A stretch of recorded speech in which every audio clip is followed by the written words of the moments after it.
Hi,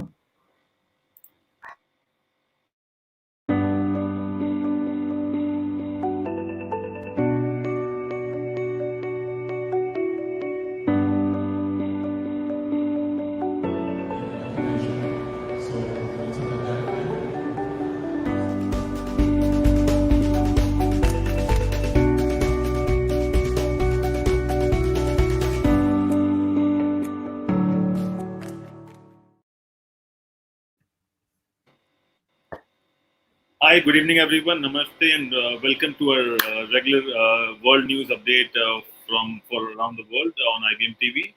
And I am Ankit, your host from Delhi. We have Kimberly Calhoun joining us from North Carolina. She's our co-host and senior executive producer at IBM TV. And we have a great lineup today with a lot of doctors discussing the insights and also about the kidney transplant and stem cell research. So let's start. So, Kimberly, how are things in America? Whew, exhausting to me. I feel like that we're under a pandemic of politics, not people are not taking this serious. We've got our politicians arguing over things. They keep saying they're doing a great job, but our data doesn't show that. If we take a look at the world meter news, which we know is not going to get updated over the weekend, but if you take a look at, what the world is doing versus how the U.S. is in all of this statistically, it's kind of scary. Let's take a look. Just a quick screenshot. Um, some of the things I'm learning, especially from doctors here, just in the U.S., is they're frustrated because people are spreading around fake news that, oh, there's nothing going on here, we're okay. And maybe some hospitals are not as overloaded as others, and maybe some hospitals have more PPE or better PPE equipment than others, but there are a lot suffering. And that just tells me that our leaders are not doing the right job, because if it were me, I'm not going to be a leader in this country though, but a real business person or leader would have an accounting of all the resources from every hospital immediately. That's not hard to do. The military does it, right? We know what's in every locker, in every military base, and in every military unit. It would have been that simple to say, okay, send me a list of everything that's in your locker. Now, let's take a look at how many cases each hospital is getting. That's another quick data that you can do, right? And then you can say, okay, this hospital is way up here and they don't have enough resources. This hospital doesn't have any cases. Let's ship some of the resources there. But all of this can be done in data, and nobody did that. Nobody's doing that. They're just fighting. They're negotiating. And that's irritating to me, that you're negotiating for resources, as when lives depend on it, not money. It shouldn't be money. It shouldn't be favors. And so take a look at this. We're already past the 2 million. We'll probably be way above 3 million by the end of next week, if you look at the way this doubles. And one of the medical doctors sent a notice out explaining how the cases double per day until it reaches a peak. And so they explained this, and they said, if we don't stay home now, we're going to mess up our peak. And if we mess up our peak, we're going to start all over and be in a worse mess. But look at this. We're close to, we know that these numbers are off, right? It's not a real count. And so, but if we take a look and we scroll down, again, the data shows everything, right? This is what Rakesh says. Just look at the data. It tells you what you're doing. So we're nearing 1 million of that 3 million cases of the whole world. We're right close to 1 million, and 52,243 deaths yesterday. I mean, not in one day, but that's Total deaths in US. When you look at the ratio. No, we're not doing well. So sorry to be long-winded, but I believe in showing the facts, and yeah, I'm going to say what's on my mind. Maybe I shouldn't, but here's the facts, folks. And the facts speak for themselves. And if you scroll through this like we did the other day, you're going to see some countries are barely impacted. Yeah. And why is that? You have to say why. And everyone uses the excuse, "Oh, we're bigger." Oh, no, we're not. Oh, we got no, we don't. We're no different than any other country except our attitude. Good evening, Raj. Nice to see you. Thank you for joining us. So, Ankit, how is it in India? So in India, although it's a lockdown till 3rd of May, but people have started coming out for the essential things, and I'm not sure why so much of people or maybe so much of traffic is still out now. Because I visited the hospital today, so I see a lot of traffic on the road, and I was also amazed that during the lockdown, and the government is saying that only essential items and things will come up, and people will go one by one, or maybe like whatever it is, so the way they want to carry forward. But there are a lot of traffic on the road now. A So lot of traffic. yeah, so I was surprised to see a traffic on the road, and I believe that I know that people are very upset and mentally they might be having a tough time sitting at home and not doing any work economically as well. But I don't know what to say at this point of time. But optimistically, if we are alive, we can definitely reboot the economy. If we are positive, then we can redo it whatever we have done in the past. But this is the time to save lives.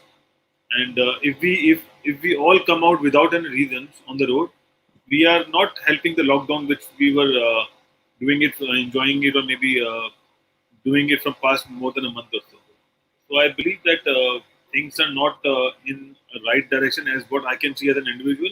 But government is taking a lot of good steps, and there are a lot of cops and a lot of police on the road checking people what they're doing and how and what why they're going out and all those things. So might be essential people are out, but I see too much of traffic on the road.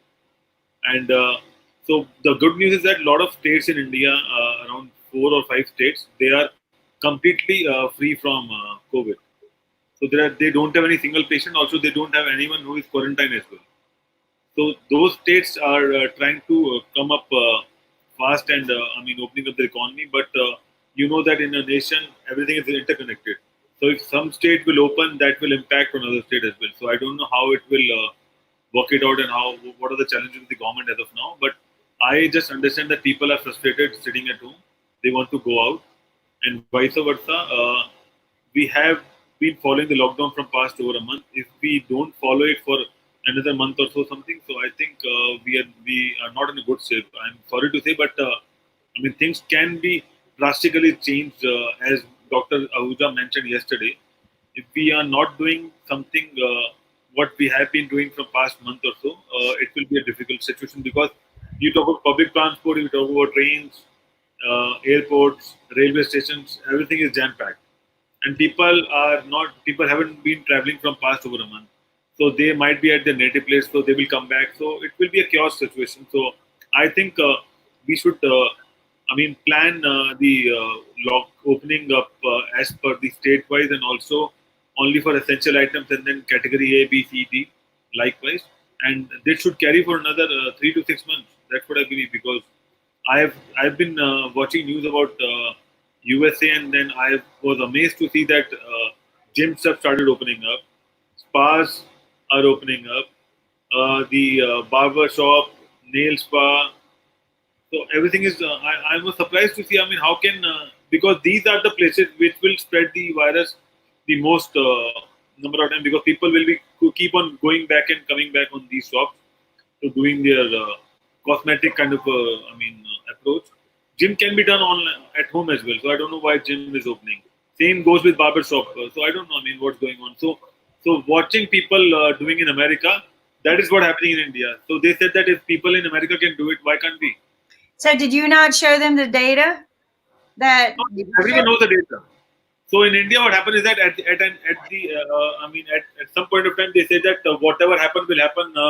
Let's enjoy the present and don't think about what will Woohoo! happen. All those Let's things. be So cowboys. yeah.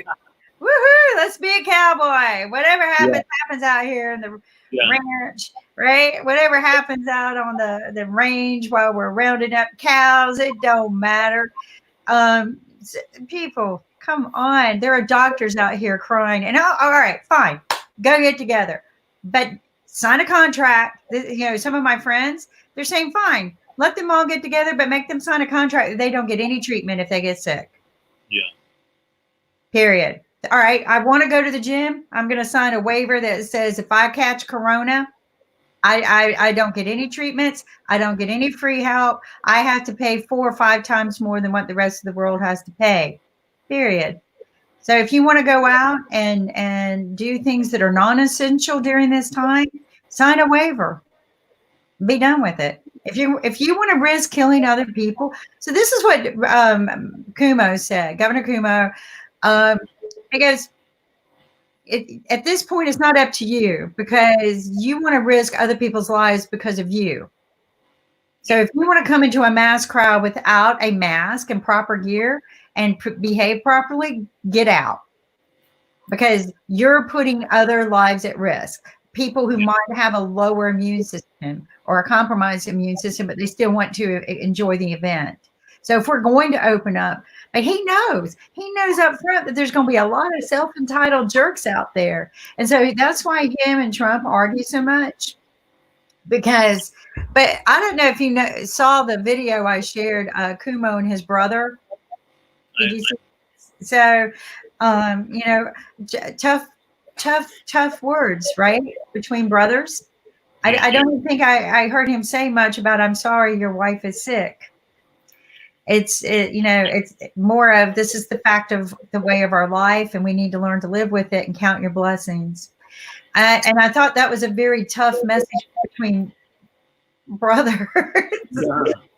yeah, I was expecting some tears, you know, but it was the fact is everyone is at risk, and we put our own families at risk when we go out that door and we come back home and we don't properly disclothe and we don't properly wash and we don't properly distance ourselves.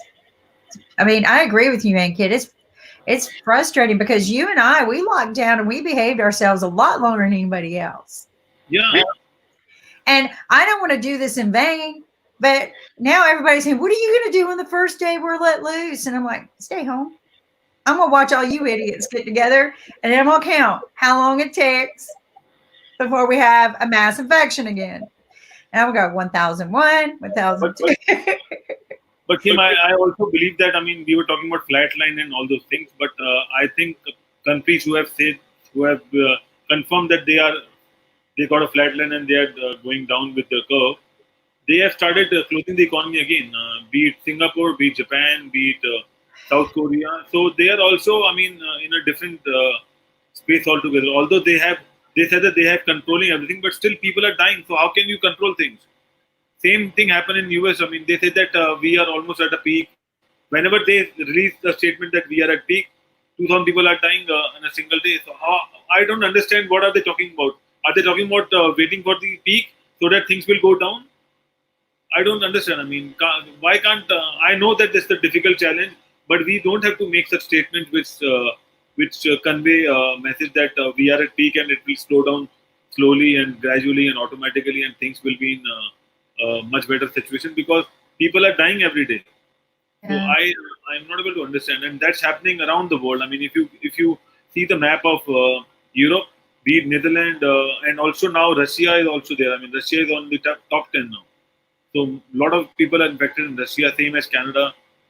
So things are not. If you see, check Mexico. You remember we called Stephanie almost a couple of weeks back. She was there on the show. At that time, there were very few people who were, COVID positive. Now Mexico is also having a lot of people, more than India, at a short period of time. So I think we have to take some quick actions, and I know the economy is a problem for everyone, but life is more precious than economy. Whatever work we can do it sitting at home and essential services, we should do that and try to be humble and respectful for everyone, be it a medical staff or be it someone who is working for you so that you can live at home, stay united. That should be the message for the world right now. What do Okay. you think? Well, I was asked to read this letter from a doctor in Greensboro. Yeah, And I think what she says is more profound than what I think, right? Because again, you and I, we collect data all day. We listen to these great doctors every day and we heed their warning, but the people are not listening. And and sometimes I get, well, Kim, that's just your opinion. Well, my opinion is based on these facts, right? And a lot of these people, they wouldn't even come on our show if they knew that we were about fake news. And so that's one of the reasons why I'm proud and honored to be working with you, Ankit, because these doctors truly trust you. So I trust your opinion. But moreover, I trust what this doctor has to say. And if you don't mind me reading the letter, yeah, please, please, please. I don't feel right sharing it on the screen because I don't know that I want any of this personal information, like her email address, being shared with anyone. But I think her message is very, very impactful. I can't pull it up on my phone, so I'm going to read it from my screen. So, um, anyway, it's a pretty impressive doctor from Greensboro, North Carolina. If you're familiar with the Carolinas, Greensboro, Yes. and this is her letter to the world. Yeah, 2 days ago or yesterday. Anyway, Greensboro. In the last week, people are relaxing our social distancing, and our community is paying for it. Stay strong. Stay home. Our COVID doubling rate is going in the wrong direction. So you have to understand Greensboro to understand these next statements. But Cone Health's predictive modeling explained. Now, Cone Health is a big medical center in Greensboro. Cone Health predicts the spread of COVID-19 in our service area using a model based on 100 years of research into how diseases spread. The model is most sensitive to how fast the disease doubles in the community. In late March, the disease doubled every 2 days. Recently, it's doubling every 13 days, thanks to social distancing. With social distancing, we expect long, flat admissions curve with about 200 hospitalized with COVID-19 patients, 70 on ventilators.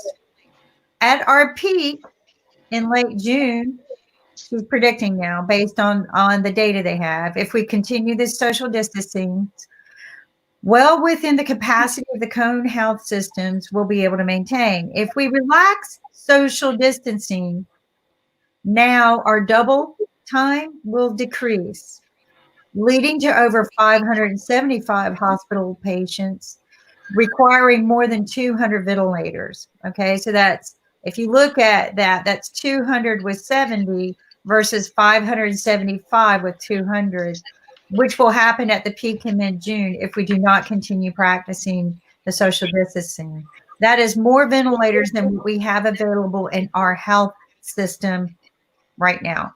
They will not be able to maintain what will happen if we slack off our social distancing. After a month of steady increases, our doubling time decreased the past 2 days, and that's a problem. Only through continued social distancing up to and beyond the peak will doubling times rise to the point that there's not enough COVID-19 in the community to restart an epidemic.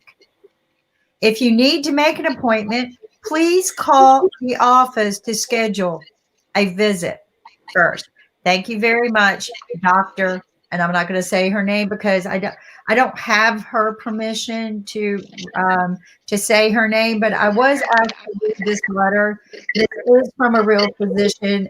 If I could get U.S. physicians on the phone, and or on the show without being fired, she would. But this slipped into my hands and gracefully said, "Can you please explain this to the people out there that we made great progress? Why do we want to destroy it? And if we slack off now, we're not going to have enough ventilators and supplies to maintain the peak." They predict our peak. If we continue, we can peak out in June, of which then we won't have enough COVID patients to be concerned about, right? We'll be able to control it. And we have Dr. Sagu who probably agrees. Stay home and use Good the evening, sir. phone. Welcome That's to the the show. thing. Stay home and use your Yeah, phone. yeah. Stay home and use the phone. Oh, So, good. I would, Kim, so I think today we should talk about bariatric surgery with Dr. Sagu because all our viewers would like to see how soon we can do the show with Dr. Sagu at a consistent time, Yeah, which is not people are excited. yeah. Exactly. So let's talk a So we little are bit not able to about do it. So I'll just put up a poster about the show. So that is what the show we are trying to do with Dr. every Sagu. Friday, Yeah. But 11 a.m. we are not able to fix up the schedule because of what's going on. So we'll try to fix up a schedule and then we'll do it on the schedule as possible. So, Exactly. I would like to take initiation to ask Dr. Sabu that what is bariatric surgery and what kind of help or process it is for people who are obese. I mean, can you please elaborate, sir? Yeah. Thank you, Kim and Ankit, for giving me opportunity to speak on this so vast topic. So let's start with the current scenario. We are fighting against the COVID-19 infection, and this has been a biggest crisis for us, which is taking our all the resources and even overwhelming the healthcare system. So the CDC has reviewed a study, and what they studied the risk factor by which the COVID-19 patients were admitted in the hospital. So they included so many countries, they included so many states in the study, and then the inference was when they studied the patients in the age group of 18 to 49 years, and they saw the major risk factor. Around 60% of these patients admitted in the hospital with COVID-19, they were obese. From 50 to 64 years of the age group, they were admitted in the hospital. Around 49 to 50% they were obese. And when they studied more than 65 years of the patients admitted in the hospital, around 70% of them they were having hypertension, but 41% they were having obesity. So what we see that obesity is becoming a biggest risk factor for the death from the COVID-19 infection. So there is a definitely link between the obesity and the poor diet. So now we can say the obesity and the poor diet is emerging as one of the biggest risk factor for the severe response to COVID-19. Because when the patient of the COVID-19 is admitted in the hospital, so he or she must be having a severe complications. And all those complications, the root cause is becoming as an obesity. So obesity is becoming a biggest factor, risk factor for these COVID-19 patients to having severe response with a severe disease, severe illness, complication, which is leading into the death. So again, when we talk about obesity, when we talk about the poor diet, then definitely one word is coming into mind, that is the junk food. So why this junk food is being served over and over in the whole of the globe. So obesity, type 2 diabetes, or the high blood pressure, they are interlinked. Bec- Because of the obesity, you can have a diabetes, you can have a high blood pressure, and all these conditions they can be because of your junk food. So now the mortality is increasing in obese people, and you can say the more than 50% of calories which we are consuming, they are because of ultra processed diet. And what is ultra processed diet? So ultra processed food is a mass packaged food which is full of additives and preservatives and having high concentration of the fat, high concentration of the seed oils, high concentration of the sugar, that is concentrated sugars, we can say, and the starch. So who is doing all these things? So yes, we are behind all these things. Even the food industries, they are behind this, because the food industries, they have managed to make available this type of the ultra processed diet to anybody, anywhere, anytime. So easily, you can say, easily approached diet is the ultra processed diet. Now we can say, because we don't have a much time to prepare the food, to cook a healthy food. So this type of the diet is easily available everywhere.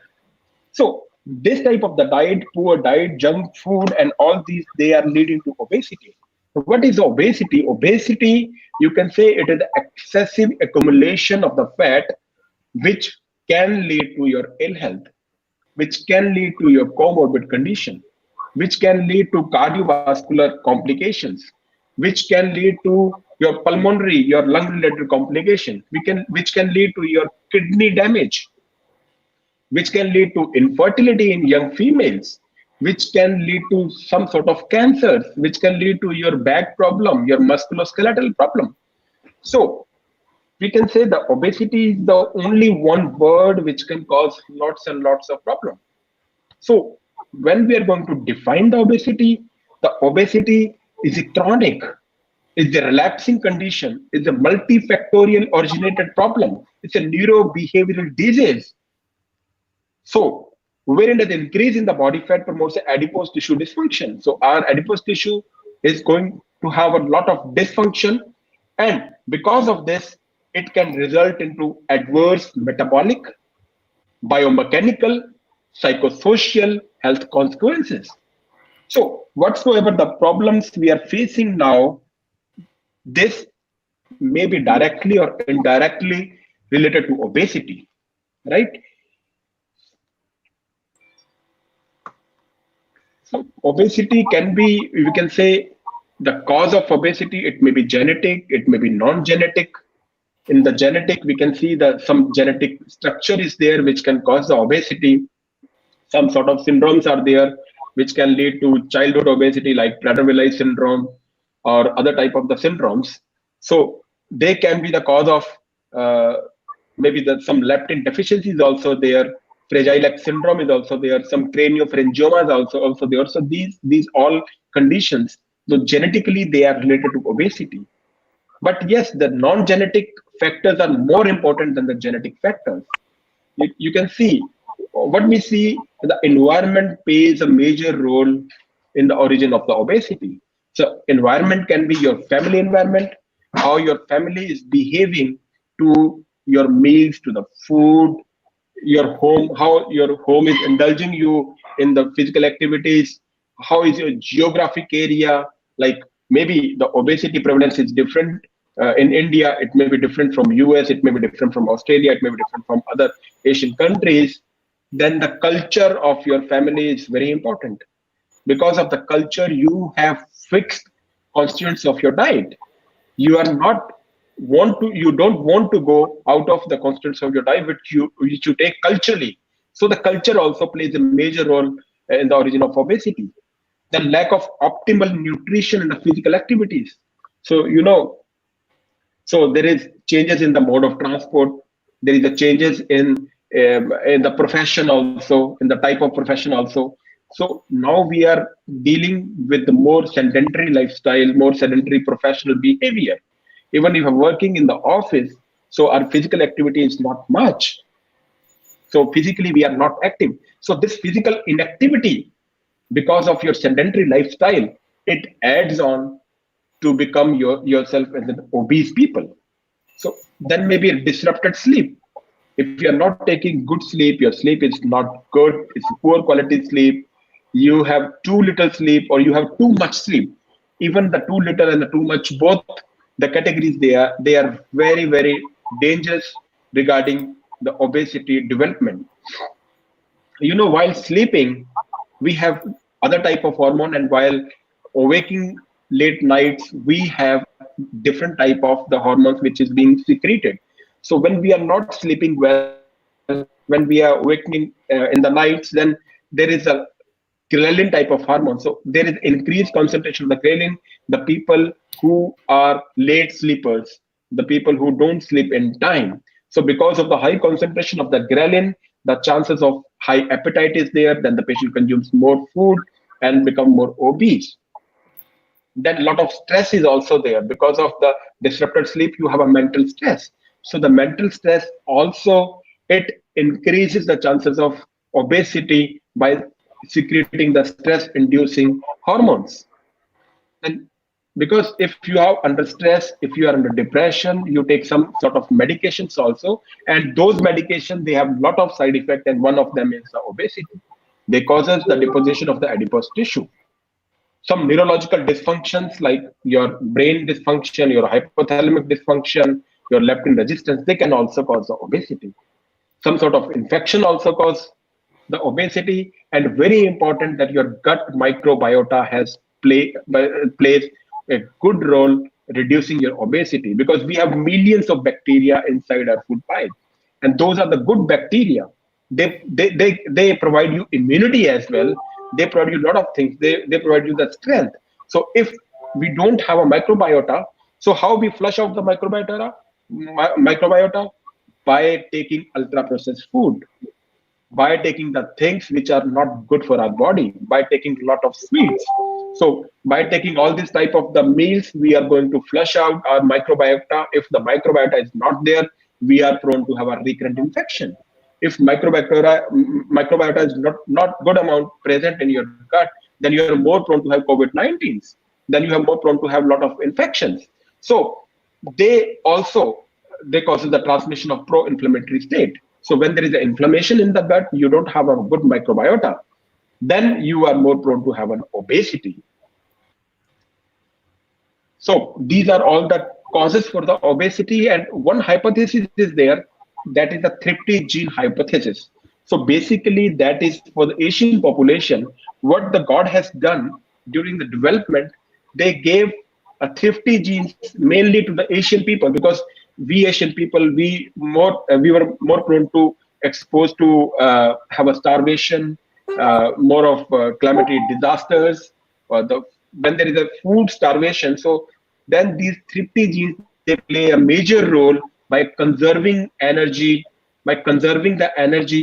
so that we can use when there is a time of starvation or the disaster. So this thrifty gene hypothesis, but now what in the modern society? So now we have increased our intake of the calorie in excess of the metabolic needs. So same thing happened. So earlier we used to earn just for our livelihood, so that we can use our money for the daily routines. But after that, we started conserving all the finances that is in excess of our use. So the same thing happened with the tryptogen hypothesis, because tryptogen was given to us just to have a food so that we can use that food in our starvation period. But now we started accumulating that extra calories in the form of obesity, that is in excess of our metabolic needs. So that is a major reason for the obesity in the Asian population, and that is different from the Western population. If we see the obesity in Indian population and the US people, so we have moreover central obesity, and the US Western countries there is a peripheral obesity. So this central obesity is more dangerous as compared to the Western obesity, because we are more prone to have a comorbid condition like diabetes, like blood pressure, and other conditions at the lower BMI as compared to the Western populations.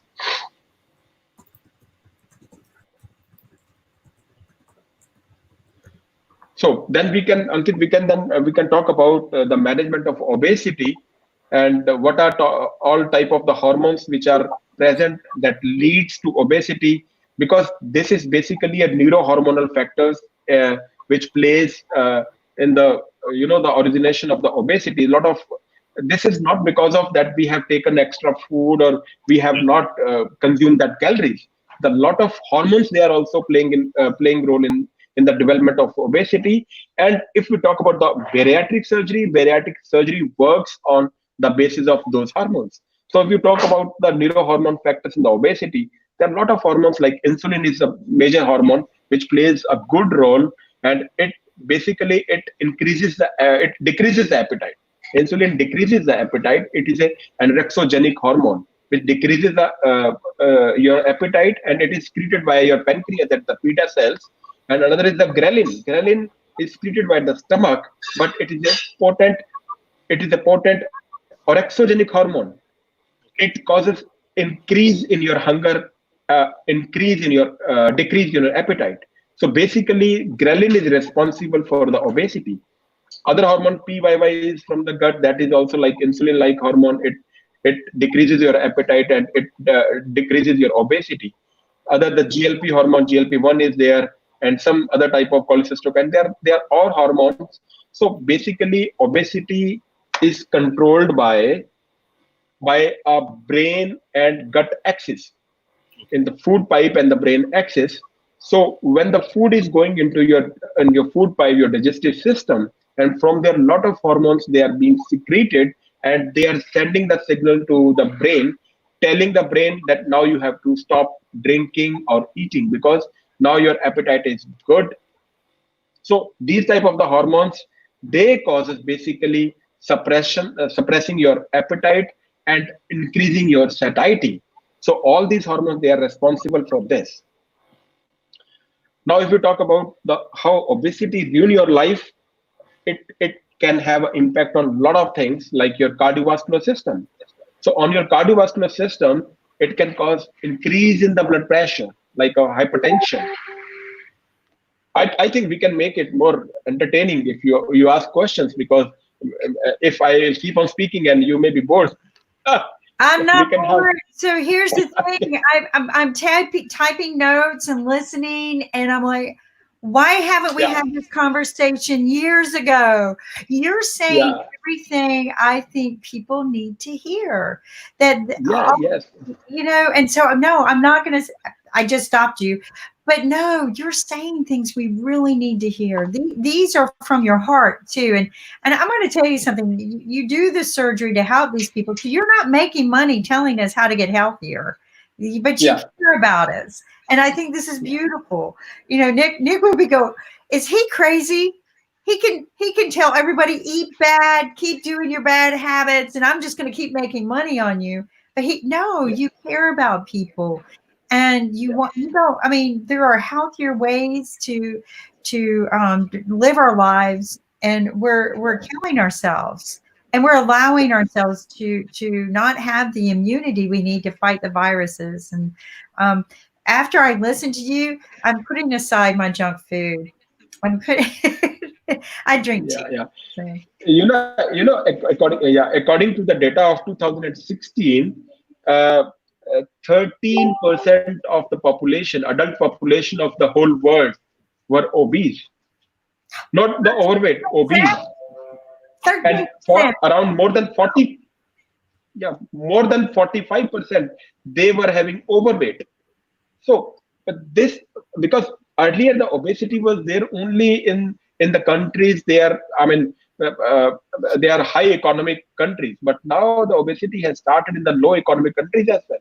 So earlier starvation was there in Asian countries, and the people they used to keep, I mean, having mortality because of starvation. And now in the low economic countries also, this obesity has taken over, and the obesity has become the major cause of the mortality or the morbidity in the Asian countries. So now the obesity is being spreading everywhere, and it is not, I mean, choosing the countries where high economic or the low economic. So it's being everywhere now, and the things which we can control, we should control. At least we should control the food industry. This is because of the heavy advertisement of the food industries, and because of the ultra processed diet, because of the food industries. Why don't they make a good healthy choices food also? Why Well, can't they make aware? why are we allowing our children to become obese? Come on, people. There should be something wrong with you. In fact, I'm sorry. I hate to say this. I'm going to get fired over this one. But I think that if you're allowing your child to become obese, they should take your child away from you, period. But I've seen so many obese children. I know sometimes maybe their bodies can't help it, but you can get help for your child. You don't have to give them everything they want to eat, you know? Um, and I agree with you. We need to regulate our food. My goodness. Okay, so this is the last day. Um, it's almost like they intentionally let us get the bad foods. They know we're going to get to them. And I don't know if any of you have ever done this, but I mean, I know if I start drinking a Coca-Cola, which usually calms my stomach down if I'm sick, but if I drink a soda, I start craving it. It's like there's something in it. And so the next day, I got to have it. The next day, and I'm a very strong person. I know that the doctors could give me any painkiller I want, and I choose not to, even though it's easier to take the painkillers and stuff. But there's something in some of those things I think that make people addicted. And some people are just weaker than others, but people don't exercise properly. They eat poorly. We eat poorly because we're not given any other choices usually. It's cheaper to buy a bag of potato chips than it is a bag of oranges. It shouldn't be that way, right? If I should be able to feed my kids a bag Yeah. of oranges cheaper than I do a bag of potato chips. But you're right, Dr. Sagu. What are some other things Yeah. we do to help prevent the obesity in children? I think it begins in children. Yeah. He can't hear I me. think because of, so, Dr. Sagu, do you think fast food is the major problem for children to get obese? Yeah, so the fast food is a easily available food. Easily available food. It's a prepaid food, easily pickable food, and some sort of fast food is in the reach of the children when they are awakening late night. So Yeah. I mean that time also it's easily available. So why don't we change the environment of our family? So at least we should tell them the healthy questions of the diet, healthy patterns of the eating, and why should we take away the screens, all the screens we have? Our children have a mobile, they have a television, and by looking at the television they are eating their foods. So this may not be a mindful eating. At Exactly. least we should have a mindful eating. We should be concentrating our food while eating. No, and I did this theory one time. We would have board meetings. You remember this, Aunt Kit?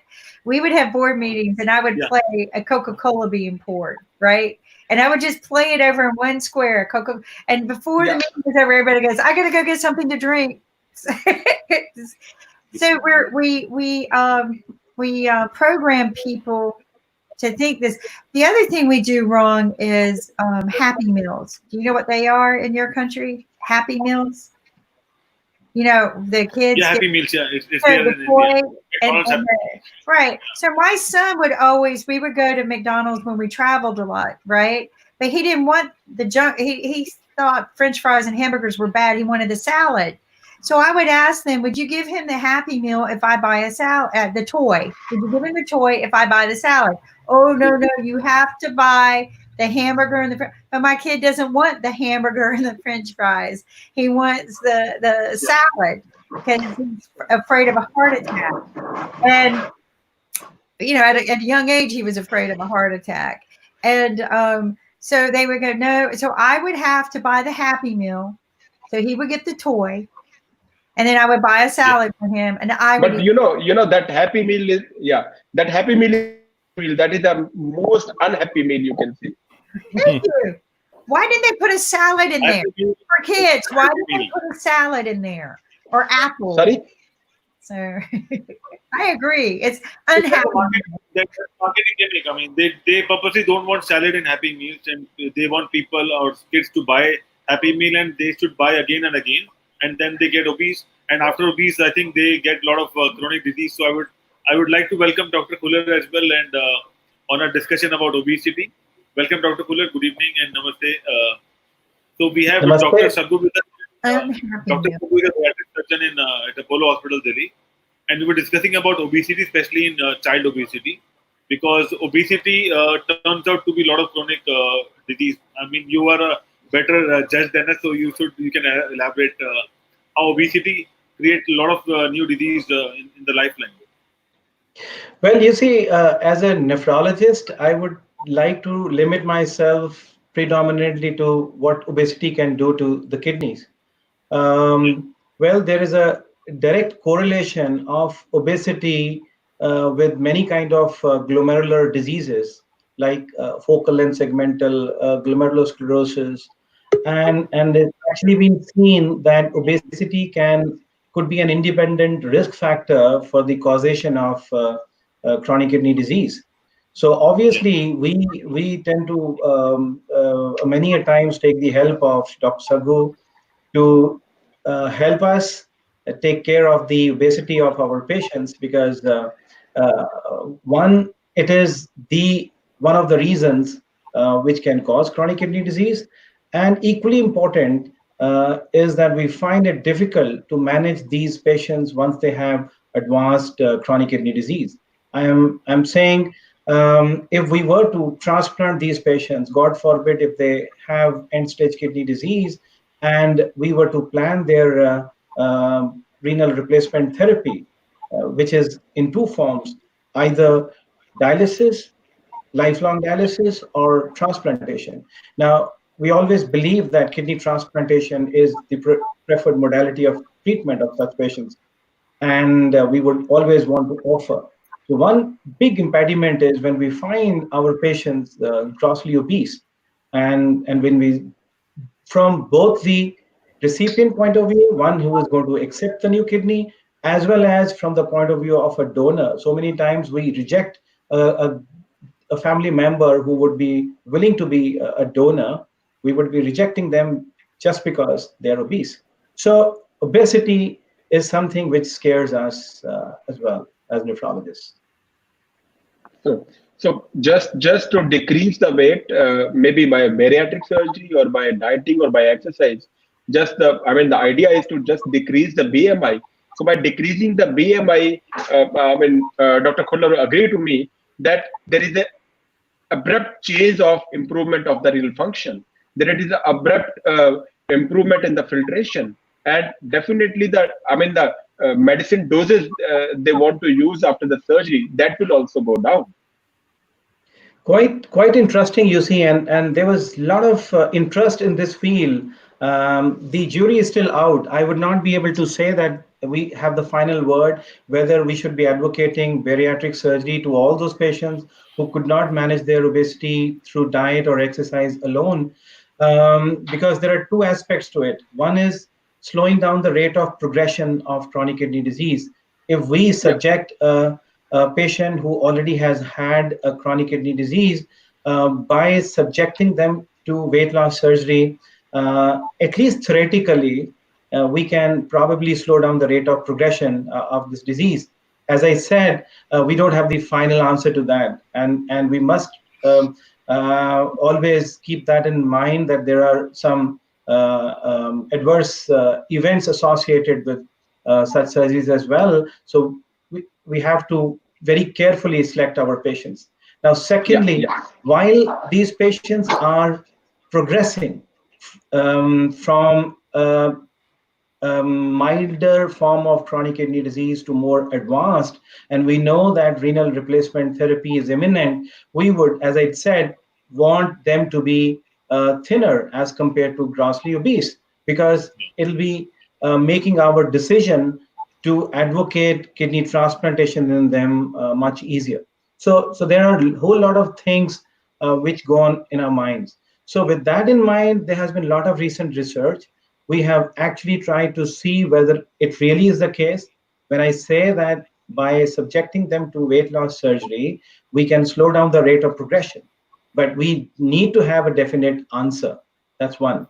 People have seen that diabetes, which we have very often discussed, is the main cause of chronic kidney disease, gets under control in a much better fashion once these patients shed weight, either through the normal maneuvers or through, in the extreme cases, weight loss surgery. So diabetes control definitely becomes better. What we really want to know is whether this translates into slowing down the rate of progression of chronic kidney disease. That's another thing which we want to know.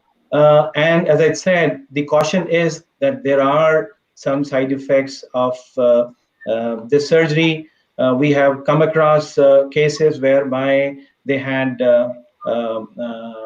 risk of oxalate stones. There was hyperoxaluria.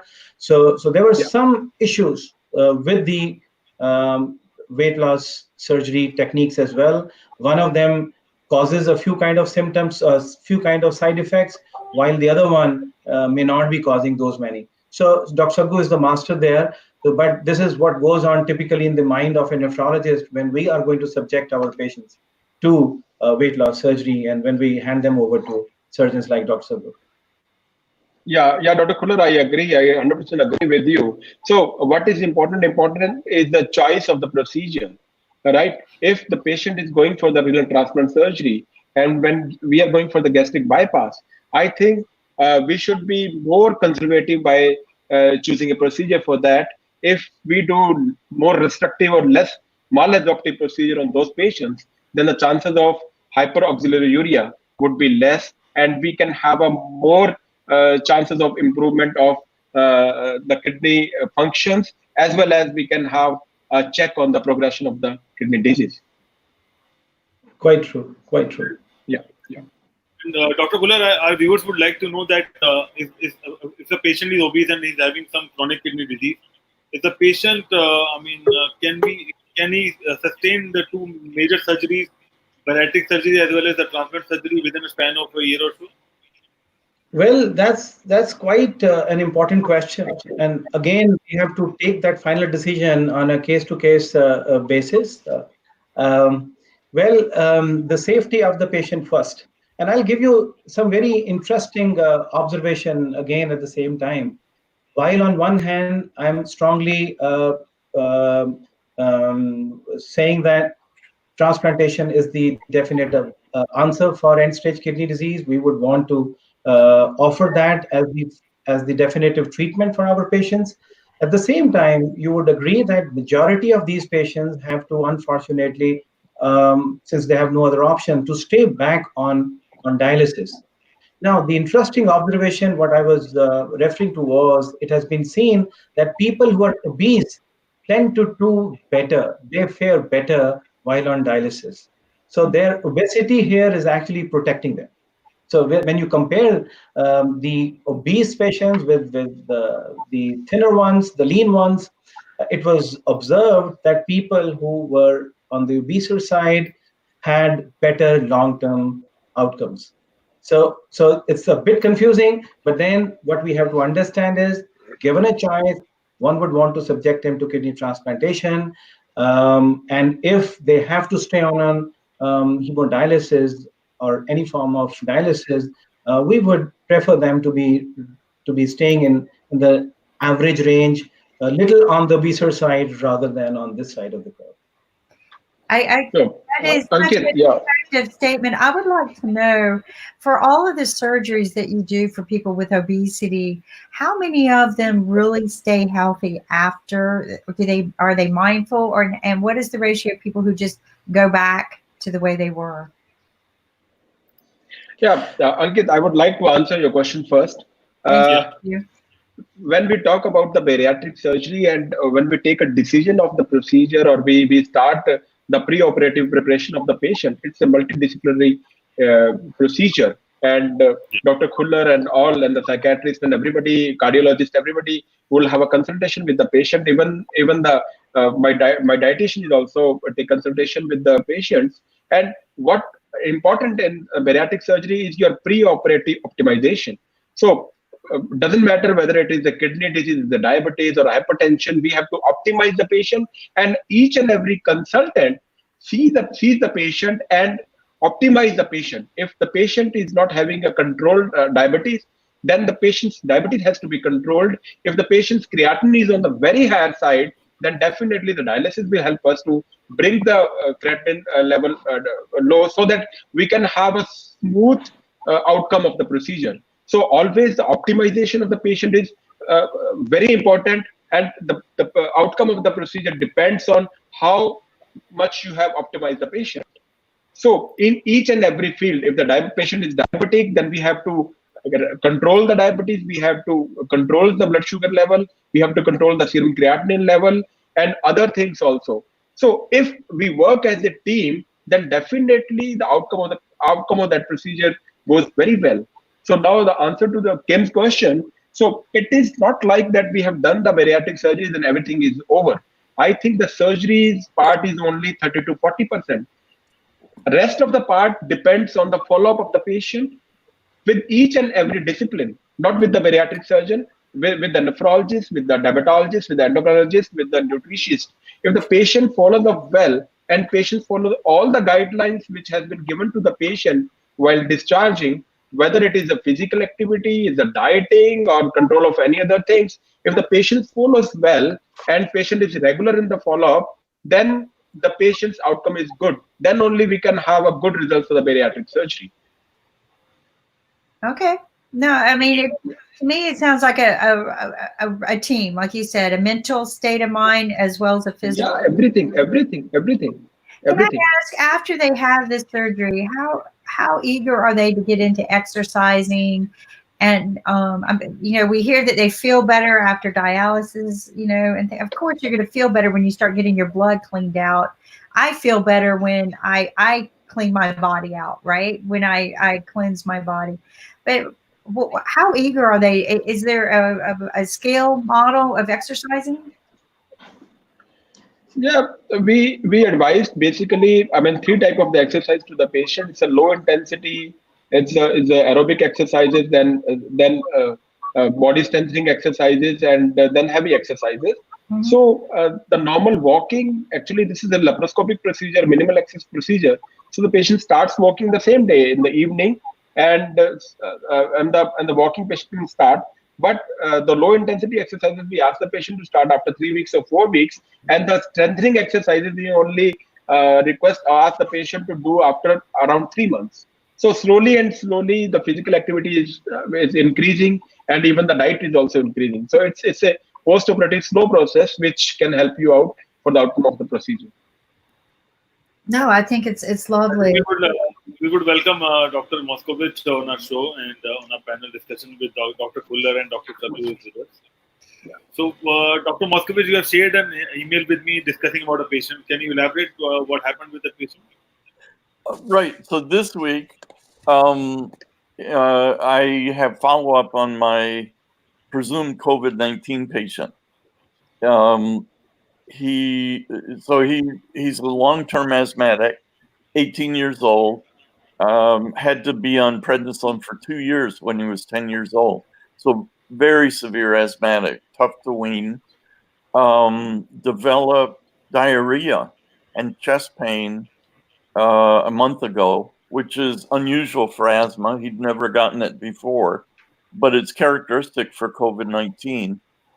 And he had it for 2 weeks until the 10th of April, when I started him on 60 milligrams of prednisone, which is typical pulse for an asthmatic patient, which I thought would help his COVID-19. He actually got worse, went up to 100, doubled to 120 milligrams of prednisone within 6 days by the 16th. And finally felt better 2 days later on Saturday, a week ago on the 18th. But then his prednisone dose got divided in 3. So he took 40 milligrams 3 times a day, and he started feeling worse the very next day, Sunday. And by Monday night, he was gasping for breath with burning every time he took a breath, and went to the ER where he should have been intubated. Amazingly, he was sent away, presumably because he had no fever, and got a pulse oximetry test at the fire department, which showed that he was breathing well. He was 100% oxygen saturation, but his pressure was high for an 18-year-old, 150 over 96. So there is some objective evidence that he was in extremis. He never felt that bad in his life and thought he was going to die. After 2 doses, though, of quercetin, a gram each, he started feeling better for the first time in a month. And now, this is now 5 days later, he's on 10 milligrams of prednisone going off tomorrow and feels better than he has in a month. He's back to baseline. So Wow. to me, it's and no one person in the family. There were 7 other people under the same roof. Assuming he has COVID-19, we'll find out tomorrow or rather Monday from a test. His mother took quercetin as well and had no symptoms.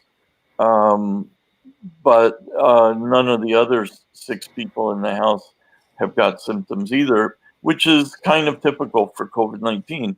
80% of people have the disease without any symptoms, have the virus without any symptoms at all, which is the problem with asymptomatic carriage and transmission. It's scary. It's scary. So you've got somewhat of a positive situation going on here in treating somebody like this, because I'm sharing information with someone else who is trying to recover with COVID, with just basic common treatments right now. And he expresses the pain and tightening in the chest, the breathing. Is there something, because that becomes scary. I know, because of the problems that I have. And when you can't breathe, that becomes fearful. When it's painful, it becomes even scarier. Is there something we can give them? I know the prednisone is helping the inflammation. I understand some of the other things, maybe some antibiotics to help clear it out, but maybe something for the pain as well. Well, I wouldn't give him anything.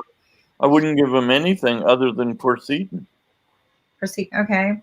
I mean, that's the only thing he needs. In fact, I think that's the only thing the world needs. So my impression is that quercetin is going to prevent symptoms as well as treat them. And I think it ahead of time. So if you feel like you've been in contact, go ahead and take it as a preventative as opposed to a reactive. Right. Well, both ways.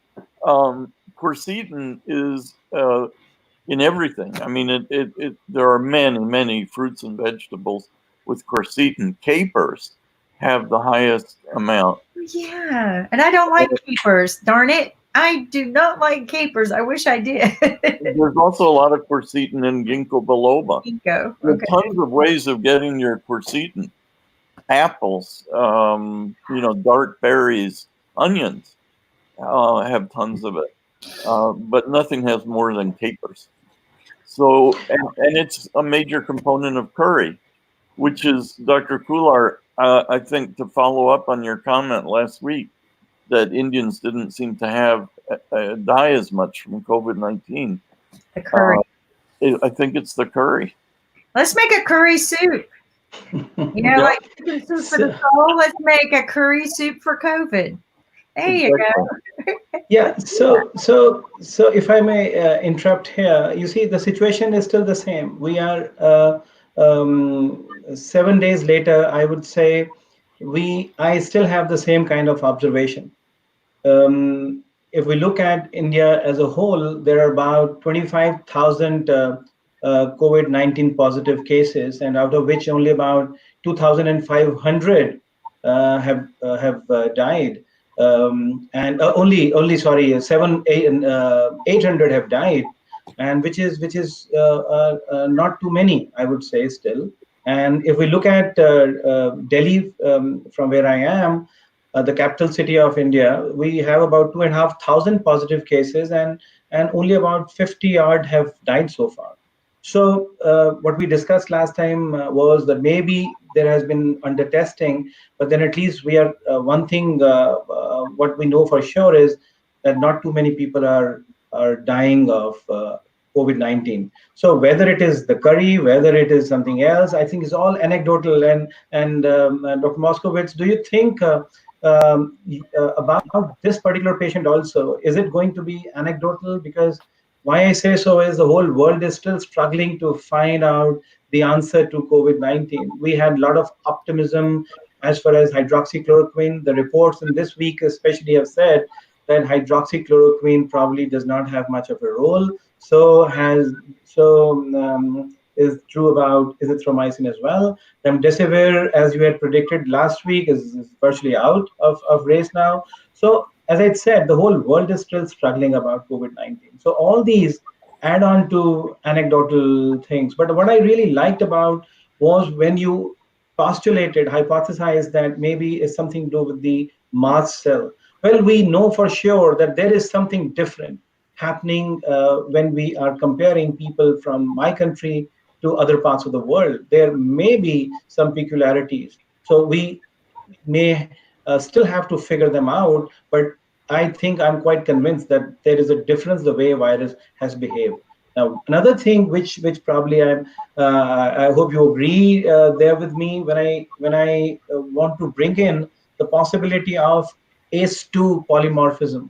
So the ACE2 receptors, which what actually help the entry of the virus into the body, they are different, I think, across the subset of populations. So maybe something to do with what you suggested, the way the mast cells react in our patients. That's one, of course, that's a very valid theory. I think needs to be studied further.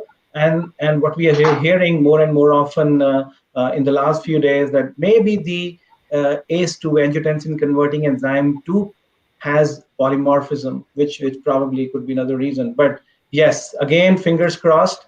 Every week, I would say that yes, the next week is going to be very crucial because we are treading the path very cautiously. But so far, the virus has been relatively kind to our people. Right. Well, from your numbers, basically 10 times fewer people in Delhi are dying than you'd expect. And that's a pretty impressive thing in biology, a factor of 10, and certainly supports what I'm seeing in my patient.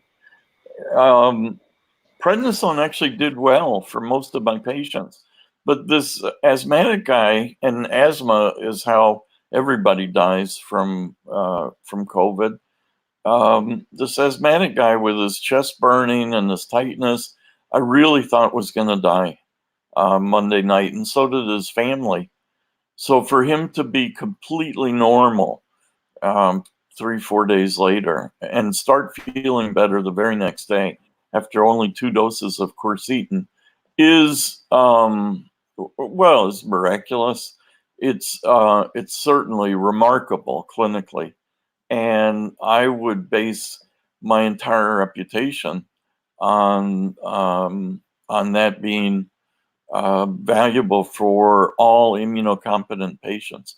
And given that people are dying every day, I would probably, I would already have suggested that everybody coming out of their house start taking quercetin 0.5 gram a day if they want to avoid dying of this virus. I mean, it'll turn out that there are a million reasons why 80% of people don't have symptoms and only 5% of people die, or 0.5% of people die if you're lucky enough to live in Delhi. And they'll include things like ACE2 polymorphisms and ACE1 polymorphisms and mast cell polymorphisms, Fc epsilon receptor 1 polymorphisms, MRGPRX2 polymorphisms, which is the receptor for the viral nucleocapsid protein. So all of these proteins can be more or less active. And but the one thing we need to know, we already know, which is that even the sickest patient, when given quercetin, gets well within 2 doses. So I don't see there to be any reason why even a single person more should die from COVID-19. There are 2 reasons for that. Number one, my case report, which will eventually get published, needs to be replicated. Number 2, nobody else has anything else to offer. And what the treatment is so simple and so safe and makes so much sense that that I can't see pursuing a million other directions, which is currently what the world scientific community is doing makes any moral sense whatsoever. I mean, it's not costing us anything more to utilize this as an application to our everyday life anyway. Um, just add curry soup to your meal plan. But of course, Seaton, I want to learn more about it. I love this conversation because this is a healthy alternative. This is just something to add to our diet to build our immune system. I'm glad that you had a positive result. Oh my gosh. Like you said, there's so many deaths. We just looked at the numbers. Have you guys looked at the numbers today? No. So, as of yesterday afternoon, we'll just share with you, just so that we could talk about why this conversation is so very important. Where you're talking about we don't need to have any more deaths if we're having positive results with something. Here we go. Let's scroll up just a little bit because this was kind of hit me in the head pretty hard. We're now looking close to 3 million cases in the world, close to 200,000 deaths, probably more. We're finding out that we actually had a lot of cases supposedly in January and February that they weren't properly testing or identifying back then. So, and I keep getting more and more stories every day. But if you look at it, the majority of it, close to 1 million of all of that is in the U.S.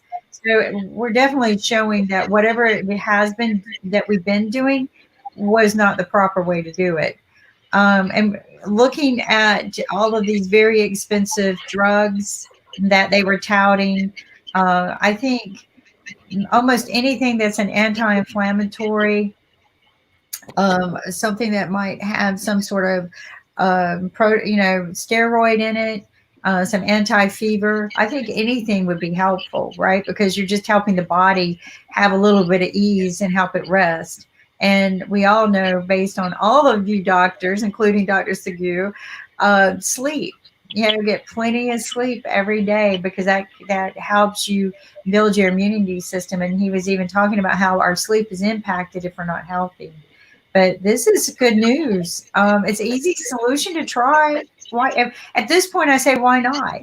I mean, if it were something that cost us a lot of money and we could be allergic to it and could hurt our bodies, I would say, let's think about this. But my thing is why not? Just add it to your diet. Let's get some recipes, Ankit. What do you think? I mean, because look at the data. This data is not good. This data is not good. We're closing in on some very unhealthy statistics. I think people are seeing some results of not having a big enough control. Willie, how is it down under right now? How are you doing? We're good. We're good. We've had a slight reduction in the number of the total deaths is. Give me a sec. Total deaths is just 80 at this point in time. Wow. So looking at comparisons, I would have to tell the people here in the U.S. We're doing something wrong. We definitely need to get a better handle on this, and having letters from doctors from the U.S. They need us to stay home. But nobody wants to. But look at that. That's pathetic. Yeah. And the overall figures are kind of leveling out. The flat line. So, yeah, just the big pocket of infection, like red spots, or if you want to call it, is Sydney. Because Sydney is also quite congested, very similar to like a New York scenario, where people are kind of living on top of each other. Not eating curry. Not eating curry. Not eating enough curry. Because the sad thing with Sydney is if you walk on a Sydney street in CBD, Central Business District in Sydney, if you take a walk or stroll down the street, for every 20 person you go past, 16 of them would be from China. Wow. They're just disproportionate. Like that's not the case in India. Yeah. No, I'm not saying this. It might be in America, or maybe in Australia, or maybe somewhere, but it's not the case in India. We have so many Indians around the world, apart from India, so I think we are good to go. Well, there are not Yeah. that many green vegetables in the Chinese diet. I'm not Um, sure about Chinese diet, but I know that we use a lot of vegetables and we use a lot of spices and oils and a lot of Mhm. things in our, I think day it's to the day. spices. I I think mean, a spicy life is a good life. And I heard the word apple from one of you. So apples are my favorite. right. Not a big deal in China, though. Fruits and vegetables are no, not I heard really. about no. I heard about the There's a community which Chinese. told There's a Chinese meal they call yamcha. Yamcha, like in the mornings they're going to do yeah, yamcha kind of thing. yeah. I have not been to one, so I cannot verify what it is. So, but I go past and I just look at the photos on the shop front, and there's nothing green there. It's all like Right. It's kind of a dumpling. tea. Tea flavors with different. It's like different flavors of mojito in the form of a tea and a lot of other fruits mixing with the tea. So a lot of Chinese are following those yum chai kind of recipes. Yeah, yeah. So And I eat would your like heart out I in. would like to ask Dr. Puneet that Oatmeal, we have blueberry. transplants going around during this COVID-19 as well. So, what kind of precautions you are following? While undergoing these transplants at your hospital? Well, you see, the transplant activity was at a standstill, and this was in accordance with the government guidelines that the advisory was to halt the transplant activity till the time we have more clarity on the issue.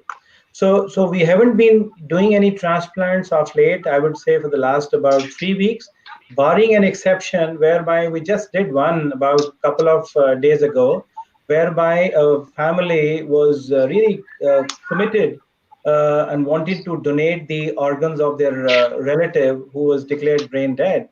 And that is what actually the enthusiasm of the family, that is what encouraged us to seek a special permission from the governmental agency, and then we went ahead. So the liver was accepted, two kidneys were accepted, and I think that was it. But at least the so far it's just been about 3 days. The outcome has been quite good.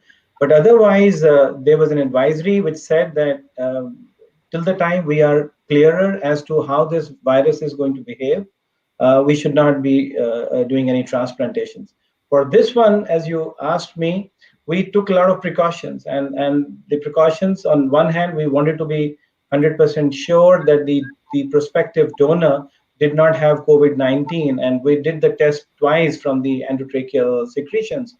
And then the recipients, because for every one kidney, we call about 4 or 5 potential recipients. For these two kidneys, we had almost like 7, 8 of them, and each one of them was tested for COVID-19 twice over a period of within 24 hours, I would say. And that's actually for their safety as well as the safety of the healthcare providers, because the doctors attending on to them, the staff, the nurses, technicians, everyone would be at risk if they were having an asymptomatic COVID-19 disease. So, but this is, I would believe, only a short term kind of situation. Ultimately, there are people who are waiting. We have plenty of them who were about to be transplanted within that week when the government called for the lockdown, and they are eagerly awaiting their turn for the transplantation. I'm talking about, as you know, predominantly in our country, it's the living related kind of kidney donation rather than the cadaveric, which is prevalent in most of the other parts of the world. Unfortunately, it's about 90% the family donors and just about 10% coming from the cadaveric donors. So here, the patients are all set to undergo transplantation, but unfortunately, the prevailing circumstances is not giving anyone the kind of confidence which one needs for going ahead with the difficult surgery such as renal transplantation, or for that matter, any transplantation.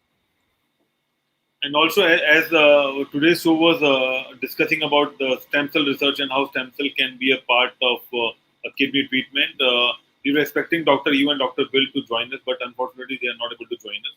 So, what do you think, Dr. Fuller, about stem cell research and how stem cell could change the way patient survive. Well, you see, I'll give you some statistics again here, and I'll limit myself again to the Indian statistics. Every year, it is believed that about 200,000 people land up in a stage, what is called as end-stage kidney disease, and now they are going to require either dialysis or transplantation. Now, just about 25 or 1,000 people can actually manage dialysis in our country, and just about 8,000 kidney transplantations are performed every year across the country. Now, don't ask me what happens to the remaining almost more than 150,000 people, because cost is a huge issue. The affordability, the availability of the treatment is a big issue. And looking at the big numbers, so we simply want our patients not to reach the stage of end stage renal disease, and we could hopefully do something before that. I mean, what we are typically referring to is repair of the kidneys. And now, with that in mind, the stem cell therapy always has had a lot of optimism. But unfortunately, so far, we don't have a definite or a concrete evidence that this helps, as at least as of today in 2020. We are very eagerly looking forward to something positive coming out of it, even though the research so far has been a little disappointing. But in everyone's heart, we are strongly believing that in times to come, we will have something good coming out of it. And I would certainly, I was actually looking forward to hearing from experts like Dr. Yu and Dr. Bill. And in their absence, if I may ask Dr. David Moskowitz, what is his take on something which is theoretically highly promising? I mean, for the sake of the viewers, we are talking about a stem cell therapy whereby you are making some pluripotent cells grow in a particular direction, and you can have new cells which actually can repair the kidney. And there are a few definitions, and again, at the same time, I would like to, before I hand it over to Dr. David, some controversies, because Hi. earlier on, oh, Dr. Bill, so you just at the right time, I was about to try and explain as a non-expert about stem cell therapy, but let me finish before I hand it over to you and Dr. David. See, there was some controversy when we wanted to take these cells from the blastocyst or the embryo. There were some ethical issues, and now the experts like Dr. Bill and Dr. Yu are going one step ahead. They are modifying these somatic cells, one's own cells, which there are plenty of them, and there are no ethical issues involved here. You engineer them, tailor them into the stem cells. So there is no going to be no controversy. But whether that translates into something meaningful or not, I think only time is going to tell. So far, it's more of optimism, hope. Over to you, Dr. David, first, and then finally to Dr. Bill. Well, very quickly, it's a hot potato for me. I'll give it to Dr. Bill right away because I know nothing about stem cells. Oh, no, don't say that. Everybody knows about stem cells these days. Everybody knows that they should pay their taxes to the Stem Cell Institute. So that's why we're having this talk show. We're going to educate the world on stem cells and not to be afraid of it, because if you have the facts, you don't have fear. When you have knowledge of something, and knowledge is very powerful, you don't fear it. And up until now, people either feared it or thought it fake. But let's figure this out and share the knowledge. Good morning, Dr. Bill. All right, namaskar.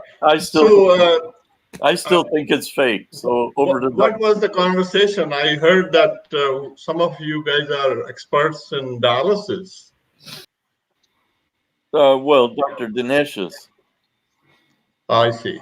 I know enough about dialysis to want to prevent it. Dr. Kuller, are you in Delhi? Yeah, I'm from Delhi, and what I was referring to was that for a country like mine, where you have almost like 200,000 people added every year who land up in end-stage kidney disease, where the treatment options are either dialysis or transplantation.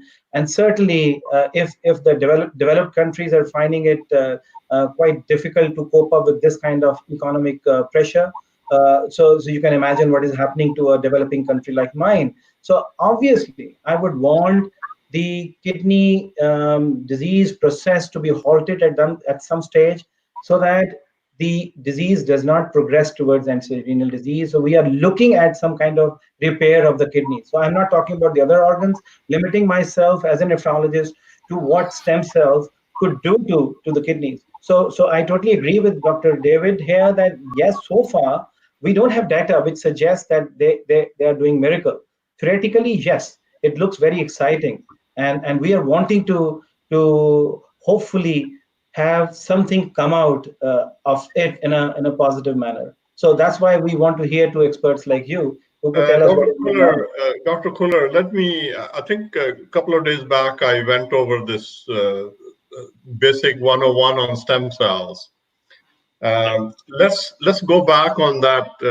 I think it'll be very interesting to see where we are going with this whole process. You know, when we have conception, we have a 16 or 22 or 120 cell mass, like a bunch of grapes. I personally believe that at that time there is no soul in those; they're just cells. After division and after division, and on day 4 or 5, I believe that this whole process stops for about 24 hours. Now, what happens during that time? I believe that these cells, 120 cells, are reprogrammed to make the endoderm, ectoderm, and all that 3 layers of the embryo. And they are designated to make, in 9 months, the whole human body.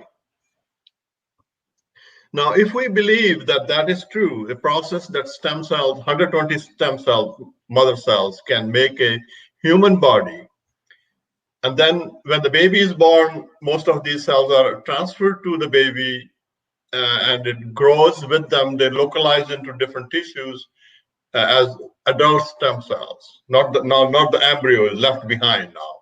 Now they become adult stem cells. They don't have the same capability as the embryonic cells, but they're pretty good. They still can regenerate the whole tissue based on the microenvironment we provide them. Now, as you notice that as a physician, I'm sure even a layman can understand when we are in our early 20s or our teens, when we fall, we break our leg or break a bone, bruise, we heal very quick. But as we grow old, that process declines and it's very difficult to repair. Sometimes in old age, we hardly repair any bones.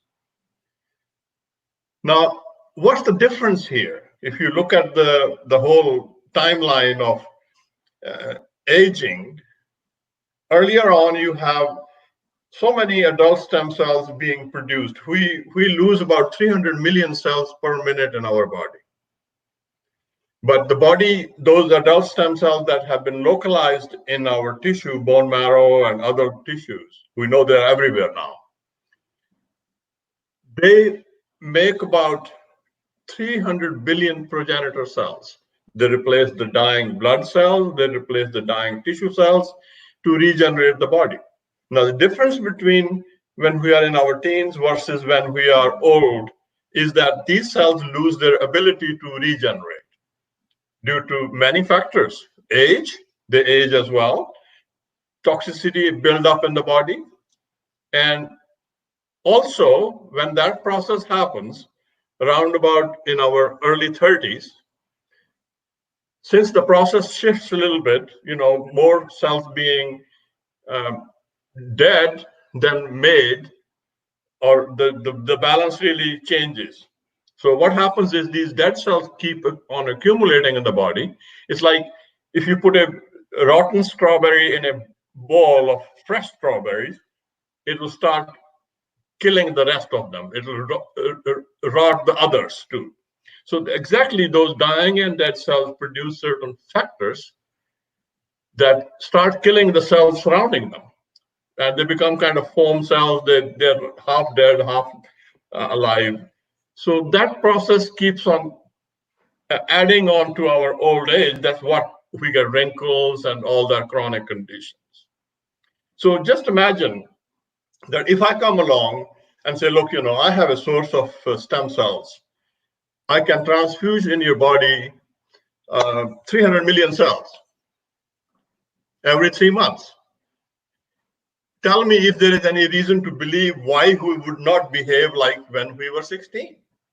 There's no reason to believe. We can be 200-year-old, but our physiology would work the same way.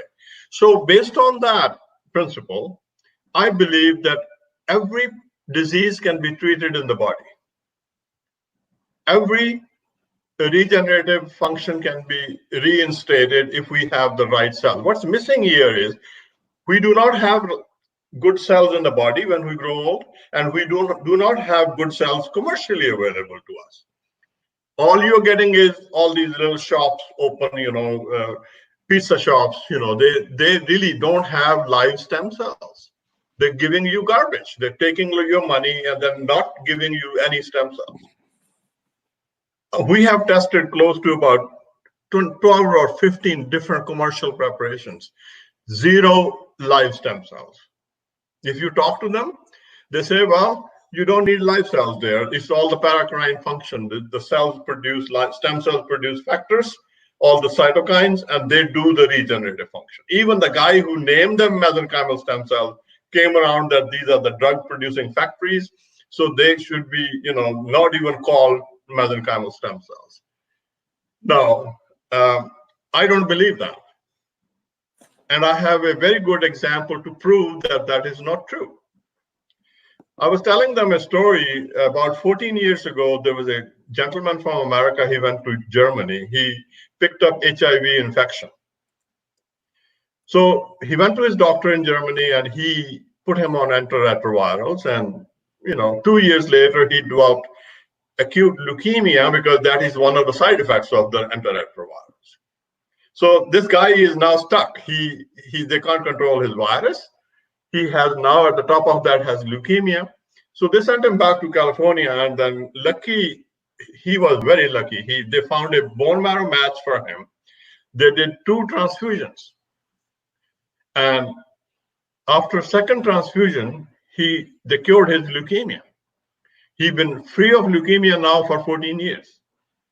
But Dr. Kuller, what also happened, which is very fascinating aspect of it, they also cured his HIV. Now, can you believe that how they did that? It's the stem cells. Now, stem cells can cure infectious conditions. There is no doubt about it. And I believe that COVID can also be taken care of with stem cells. Now, let's go back to the source of the cells that he got 14 years ago. The guy was HIV resistant. So how does the HIV resistance come about? HIV resistance is due to lack of a receptor on the cells that the virus uses to enter and home and multiply and kill the cell. That receptor is called CCR5. Now that guy has resistant HIV resistance because of lack of that CCR5. So those cells went into this guy who had developed leukemia and HIV.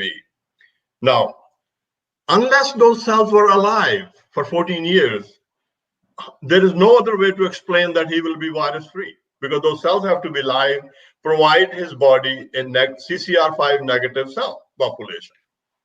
There's no other mechanism. If there was another mechanism like factors, we would have cured HIV long ago. So same way, I think the stem cells can work for COVID. COVID requires a AC2 receptor to get into the cell. The spike protein binds to the cell in the lung tissue and then does the job, whatever it does, all the pathology. Now, if we can have stem cells that do not have AC2 receptor, we should be able to cure or get rid of the virus if we can transfuse enough stem cells which are AC2 negative, because they will produce progenitor cells, maybe repopulate the lung. Stem cells do that. If they're delivered properly, I think it's curable. Stem cells should work. Same thing for kidney. Now, if we diagnose so long as the kidney is not 98% gone, so long as there is some kidney function left, I think it can be regenerated, provided you put in the right way, the right stem cells.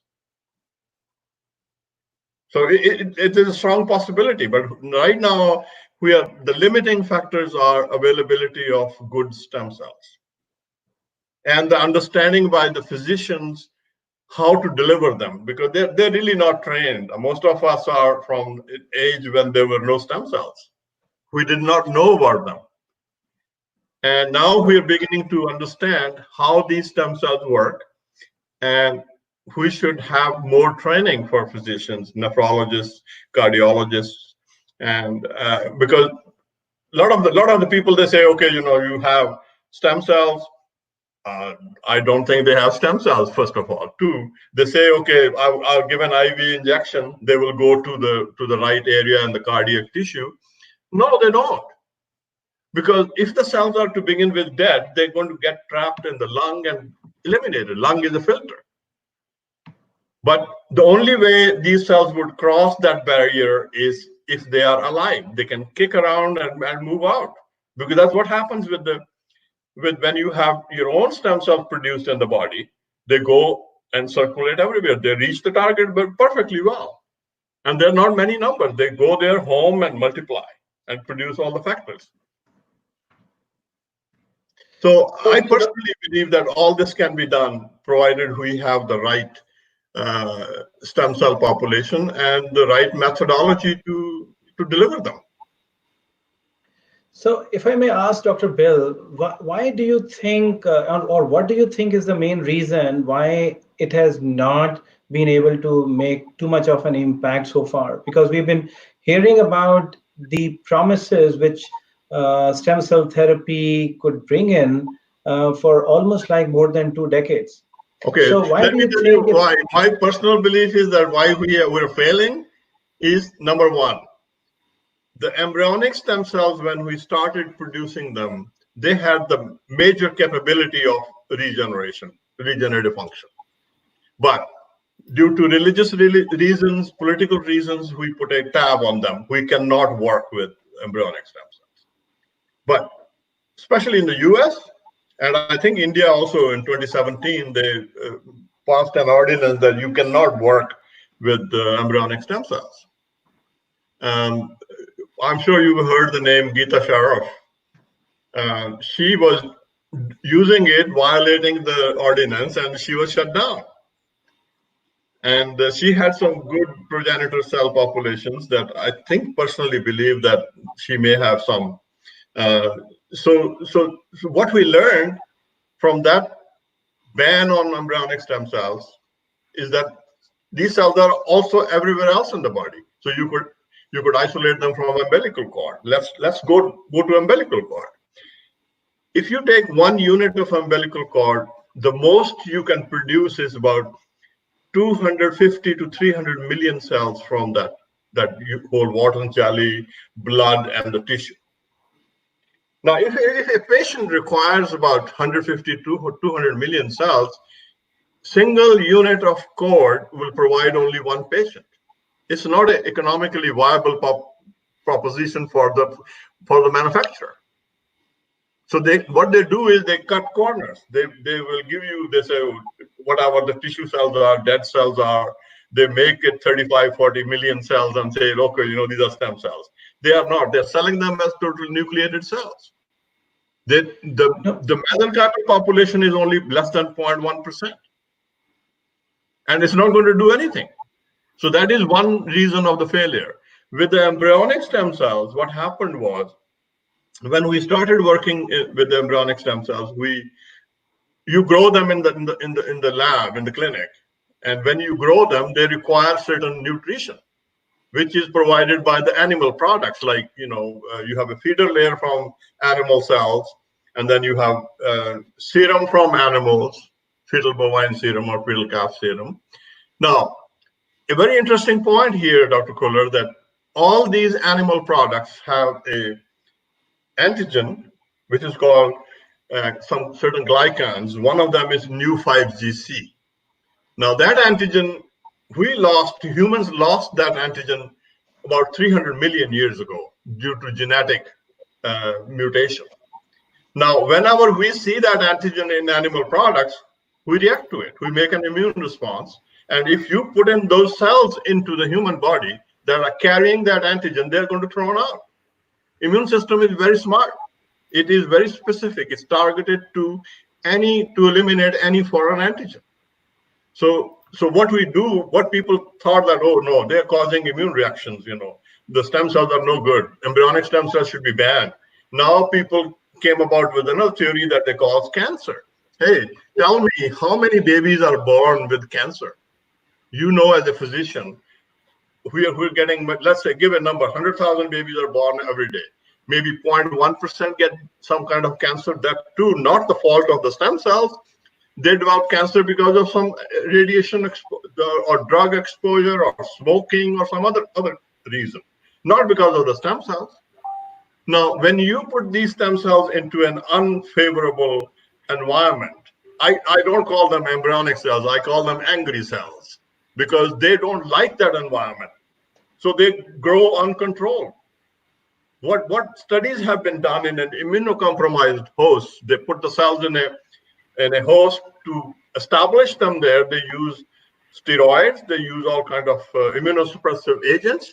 So they grow uncontrolled. It's not their fault. So all these things have banned the embryonic stem cell use, and we lost an opportunity.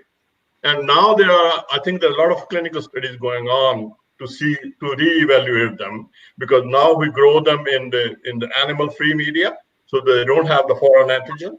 Two, we are looking at the teratogenicity of these cells in a different way. That, hey, when you put them in an immune-competent environment, what do they do? There is a guy in Lanza who has been a very strong proponent of the embryonic stem cells. He has done a clinical study where we put the embryonic stem cells in the back of the eye here, and he has not seen any tumors in those patients in clinical study. And I think it has been construed politically very much to just kill this whole embryonic stem cell. In this country, I think George Bush did that for political reasons, and everybody else followed. So, Dr. Bill, if I may interrupt you here and ask two pertinent questions, which are there in my mind at the moment. One, of course, when you say that people were trying to cut corners and they may not have moved in the proper fashion, so that's why we didn't come out with some good answer about stem cell therapy. Now, my question to you is, I'm sure there would be enough people who would be wanting to first promote this therapy by going ahead in the best possible manner. I'm talking about the research. So do you at this point in time have some definite data which says that yes, this has worked very well, which has stood the criticism and got published in one of the top journals? That's my question to you. That's one. And, okay, I'm limiting myself to the kidney at the moment, because as a nephrologist, I would be interested in knowing whether stem cells are going to be able to repair a given patient's kidneys. That's one. And secondly, the point which you are referring to, the various ethical issues, and in fact, just before you joined, I had already raised that issue, whereby I had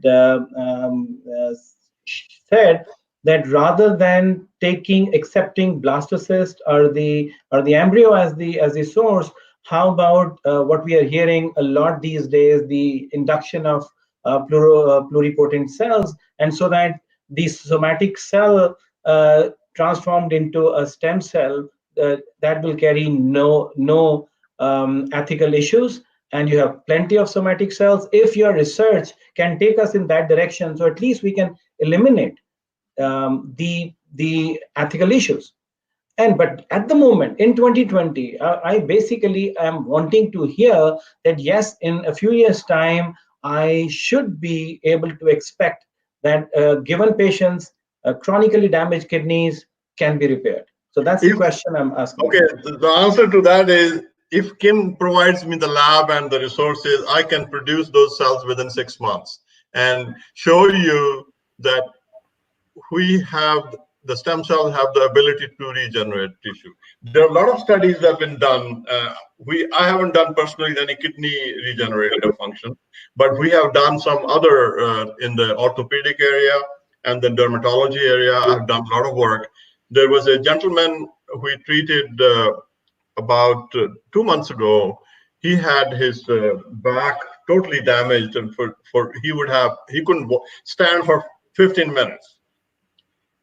We gave him about at 5 different locations in his hip about 200 million live stem cells, verified, absolutely checked that these cells are live, and the guy is jogging now. I wish I could bring him here on the show. But again, I mean, I'm wanting to clarify a few things for my own self and for many viewers across who are watching at the moment. We need to have more data. You see, anecdotal things, you would agree, do not lead us That's right. anywhere. No, you're right. You're absolutely right. But that's where I'm saying, I like stem cells, okay, but I don't have the resources to produce them.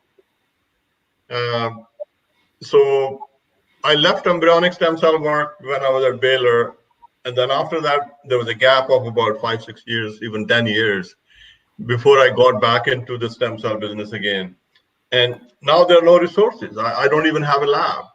So we are doing it in clinic. We buy cells from outside the resource, but we're not happy with them.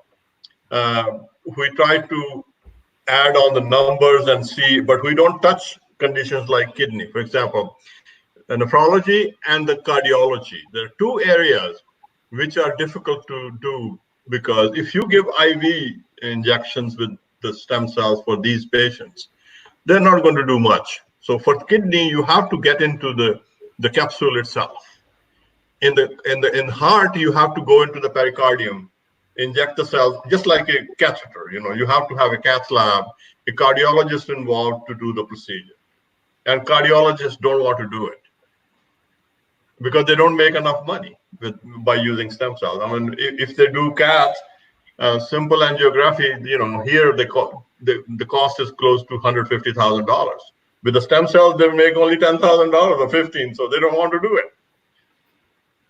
So if I can find a nephrologist who is willing to provide the patients, and I think maybe we should collaborate down the line in 6 months if Kim is willing to open her lab and we get some resource and we could produce stem cells.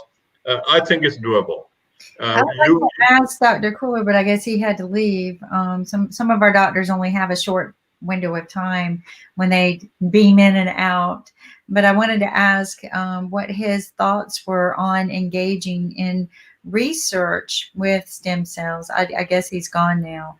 But, everything that you and Dr. Yu talk about are very, very informative and helpful in helping people understand the knowledge of stem cell research. There's still a lot of fear, a lot of skepticism, a lot of, people just when and then the other thing that I think happens is a lot of people make a lot of money off of pharmaceutical products and a lot of other solutions, and they don't want to pivot off of that solution because they make a lot of money there.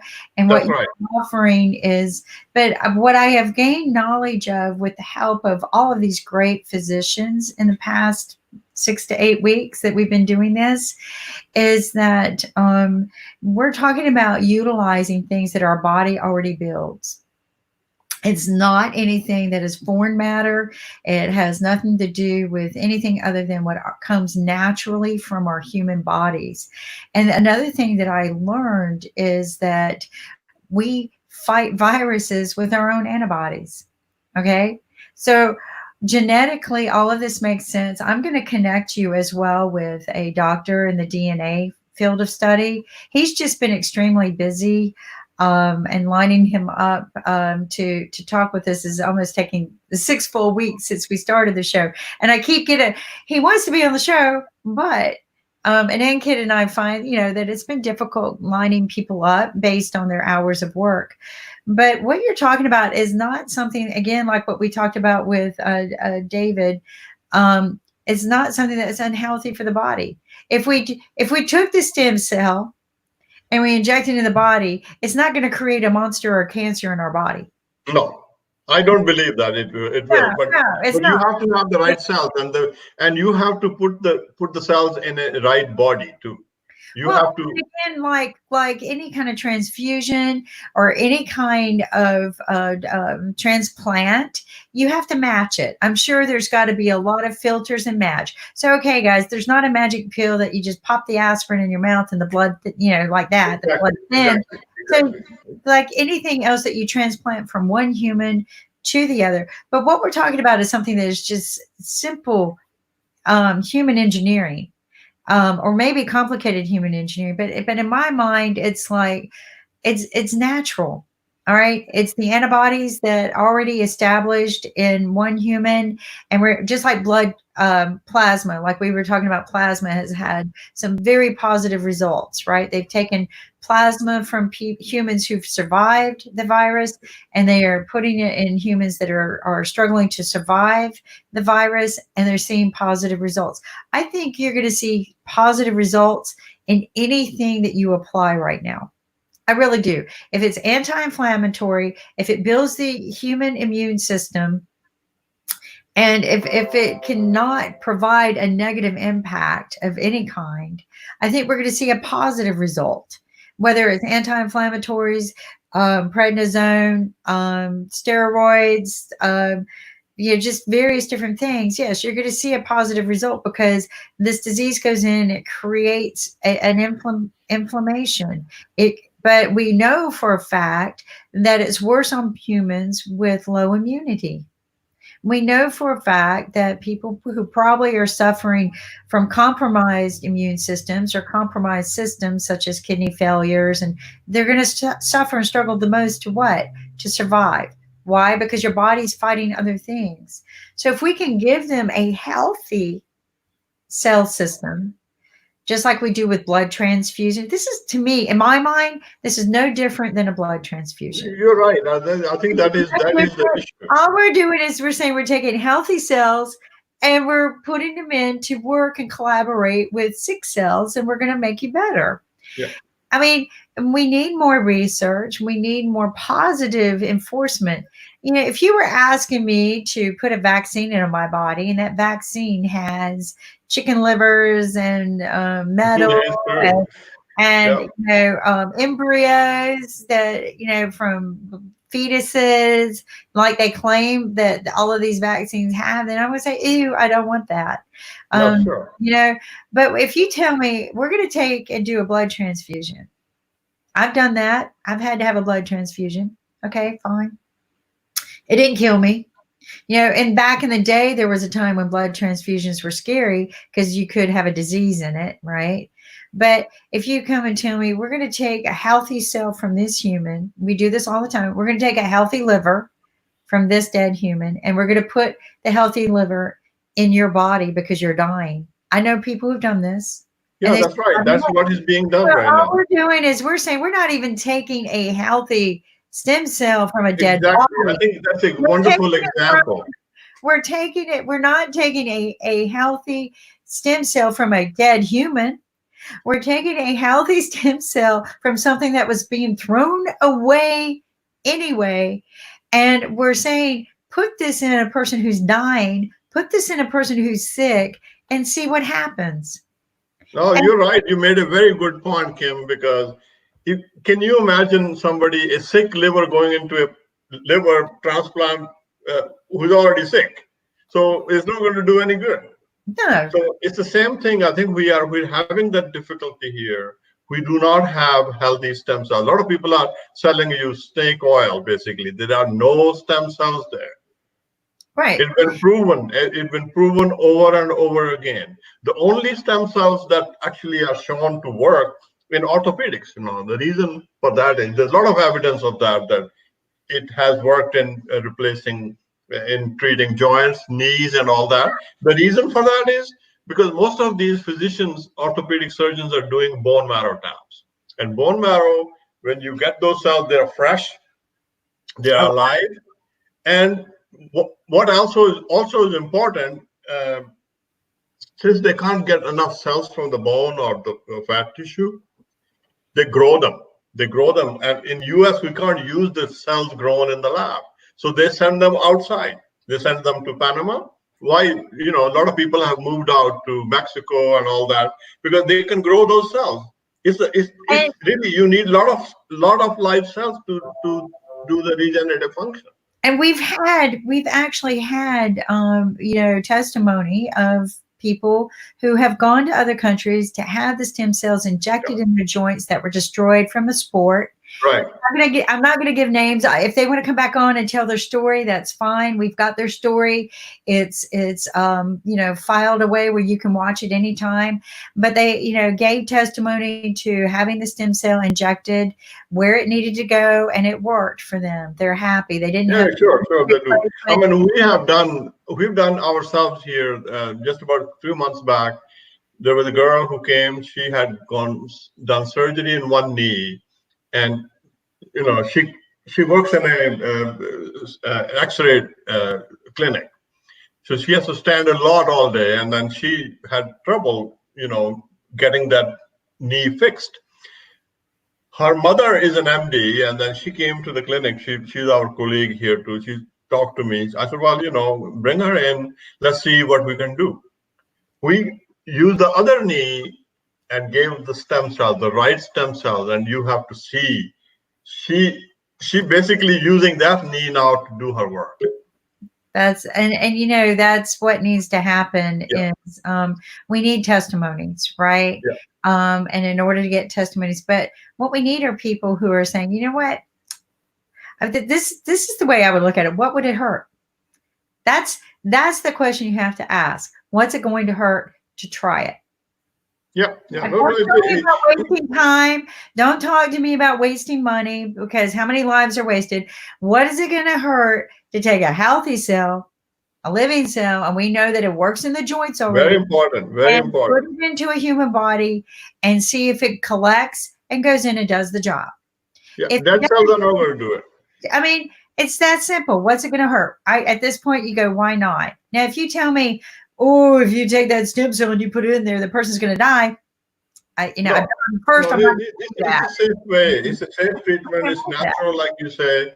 But all we have to do is make sure the cells are live and good numbers. And the other thing is like some of the things that we were talking about with the other doctors. They're finding just basic things are actually helping people get past COVID, and you have to take a look at that. It's none of this complicated baloney that the people were touting a few weeks ago of hydroxychloroquine and Respiracor. Drugs are so dangerous you can't take them without the help of a doctor. Now, of course, prednisone you don't want to take without the help of a doctor, but these are things that we have taken and treated people for asthma for years. So why not? And I asked this question probably the first week we were shut down. Why are we not just using basic respiratory treatment to help these people get through it? If you're saying to me that ground zero is the lungs and the sinuses, and they're having the basic, I'm not one for just treating the symptom, but sometimes if you can get a person to survive and get them through that and then cure it, get them through the pain, get them through the suffering, help them survive it, and then work on it. Help them get to the point that they can sleep through a night. So, because your body heals itself. In most cases, your body will heal itself. And like you said, no, you have to help it. You have to help it to heal. Right. But when you're talking about, as we get older, we can't heal. We don't heal as fast. And I forget that sometimes. I go, oh, golly gee, I'm not as young as I used to be. When you get over 50, things don't heal. And we gotta ask ourselves these questions. But I'm I'm all for the research. The thing is that we have to back it with credibility. I have done research and science projects for many years for big corp. The one thing they like and I hate are white papers. I think white papers are just a waste of time most of the time. I don't know many people who read them. You said it, Kim. But I believe in documentation. Yes. I believe in lab books. I believe in the date, time, people, event. I believe in that lab book more than I do the white paper. And I believe in data. I believe that data provides us the answers. So Absolutely. Science backup. Yes. yeah, Absolutely. so to me, that is more powerful than any white paper ever written. Yeah. Whenever I'm asked to write a white paper now, I just don't care. I was just like, I don't even want to be part of the project. Because to me, it's a waste of time and a waste of energy when you can take a look at the lab data, right? Read the lab reports. This is what I tell people, read the financial report, right? Why are you looking at a movie about what this guy says can happen? Read the lab report. Give me the lab report. I'll look at it. You know, oh, on this day you did this. On this day you injected this person. 5 days later, this is what happened. That's what we don't need. Absolutely. You know, I was going to show you. We treated a patient. I don't know how to show it. Can you see this here? Can you send it to Ankit? Maybe Ankit can share it. And then we have we have Dr. Arthur Apollinario. Hi. Apollinario. Very nice. Apollinario. I love your name, Apollinario, like Thank Apollo, you. right? Right. But welcome, Dr. Arthur Apollinario comes from the U.S., North Carolina. Correct. Oh, it's the home of the COVID. So share a little bit about your background and what you're doing, and thank you for joining us. You're welcome. I'm glad to be here. Thanks for inviting me. So I'm a rural family practice physician in Sampson County, Clinton, North Carolina, which is on the eastern part of this state. I trained at Tulane University and also got my master's in public health at Tulane School of Public Health and Tropical Medicine. So really, I hate to say it, even though this is a terrible time, I'm enjoying actually having to use my public health degree because this time of the world is a real important time where policy and medicine are clashing together. And yes, data is very important, but how do you decide what to do with the data? So I'm also on the board of trustees of the North Carolina Medical Society. So that's how I get involved with the policy and decision making. We've been, directly talking to the Secretary of Health and Human Services and the governor to help assist them making decisions on how to shut down the state and also how to open it up again as we see the numbers flattening. But I'm also a clinical hypnotherapist, so I was interested in listening to the discussion on weight loss and obesity earlier because my bread and butter is I hypnotize people to believe they've had a gastric bypass and they lose the same amount of weight. So that's my background, but also a family physician in the trenches. I was the dirty doctor when this first opened up, so me and a physician assistant, Carrie Green, were the first people to test people in our office. We've had 6 positive cases. I also have some personal history with this. My aunt is currently intubated in New Jersey with coronavirus, and I had a friend who got extubated in Miami at a young, in his early 40s, who survived it. So I've had personal experience. I've also had clinical experience. So here to just help out with the information. Awesome. So share a little bit about with us some of your policies because you seem fine. Oh, yeah. Well, the first policy is primary prevention. You see people buying toilet paper, getting their provisions, preparing for all this. But primary prevention is being thin, exercising, eating right. Primary prevention for anything, whether it be coronavirus, whether it be if the world shuts down, whether it be the government gets thrown upside down. If you don't have your diabetes in check, you don't have your health in check, that's primary prevention, not all this other stuff we're talking about, like the medicines, etc. Secondary prevention is the staying at home measures. This is secondary prevention. If you haven't taken care of your body, you haven't lost the weight, you haven't taken care of taking your medicines at the right times, you're not seeing your doctor, you haven't done the primary prevention to keep you out of trouble in the first place. So that's policy number 1. Policy number 2 is the stay at home measures. If you have an order to stay at home and stay separated, I'm very flabbergasted by the curves I'm seeing, because they're saying we're flattening the curve, but they're using logarithmic scale graphs to show we're flattening. Well, when you use logarithms, everything looks linear. It doesn't look like the usual peaks that we're getting. So we got to stop using logarithmic graphs. Number one, we got to use good data, good graphs to make the right decisions. So I'm looking at this as a public health trained person, and I'm like, that's the worst graph to show people unless you want to be politically able to open up the state. So I'm looking at numbers, I'm looking at graphs, I'm like, please show the truth, because transparency is the key to the best decisions. Yeah, So absolutely. that's Obviously, policy from number that- one. Obviously, from that, we can see some people have vested interest behind this whole scenario, be it That's stem very cell research. unfortunate. That is the unfortunate situation. I am so flabbergasted and I'm thrilled though to hear you say this, because this is what I've been saying from the very beginning, that our data has been misrepresented to begin with, and that we are not utilizing it the proper way. Can I ask you a question? I want to know, well, I'm asking you questions. I want to know, do you have the proper PPE? Do you have all the resources you need in the hospital or in the medical centers right now? So I'm in a independent practice. We have pediatricians, family doctors. So we're right in the front line, and we're staying open. We're still seeing our patients that need to see us, but we're also we're first line as far as testing patients.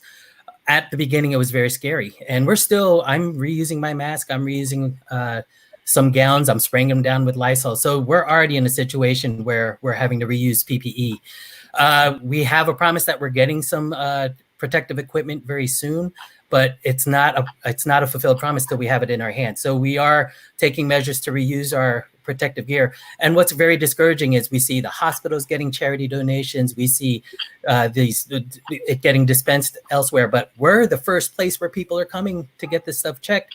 And we're not seeing any of those charity donations. We're not seeing the big where the state has these things that were given from the federal government, these stockpiles. It's going to the hospitals first, and we're the ones who are seeing them first, and we need it just as much as anybody else. And one of our biggest concerns is our numbers of patients that we're seeing have dropped so tremendously that our incomes and how much we can take care of our practice has gone down. We still have to pay our staff and everything, and we're still having to pay for the PPE if it ever does show up. So we're having to take it out of our pockets. We're not seeing what is out there from the federal government at our frontline practices. So we're having to reuse. We're crossing our fingers that we get the deliveries we're promised. We've had a very difficult time working with our suppliers, getting our supplies. So we're just doing what we can, but we still have to do what we need to take care of the population. Well, I have a question. We have connections for suppliers if you're not getting what you need. And I'm going to tell you what, they're doing another stimulus package. When we do that, let's add that the medical facilities get a grant of some kind to obtain the resources they need, not just the hospitals. But I agree with you, the medical facilities are suffering. I'm not able to even go for my monthly treatments. So but I'm also scared too. A lot of it's me as well as, the doctors.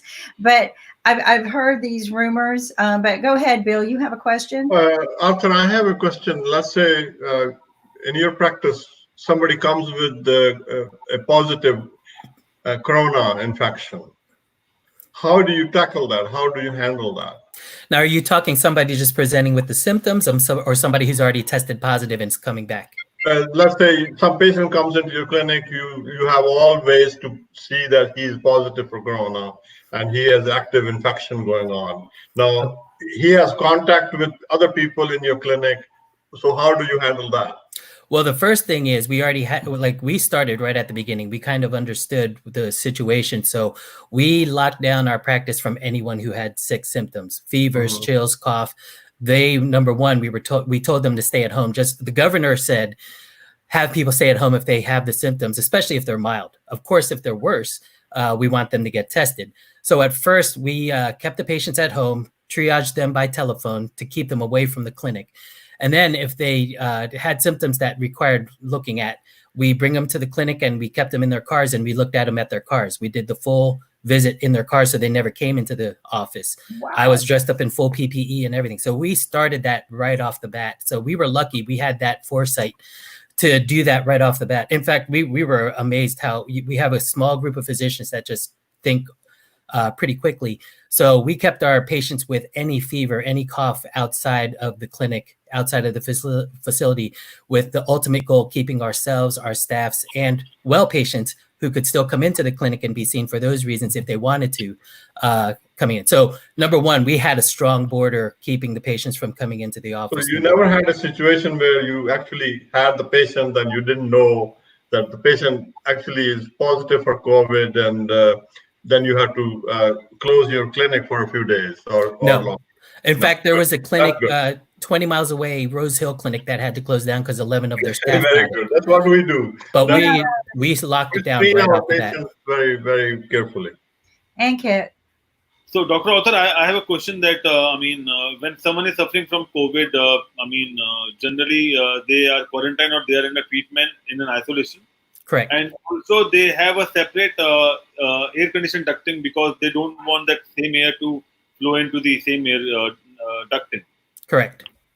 So, if someone is having some symptoms and he's at his home isolated or quarantined, because if suppose someone is having a COVID, they will get to know maybe in a day or so.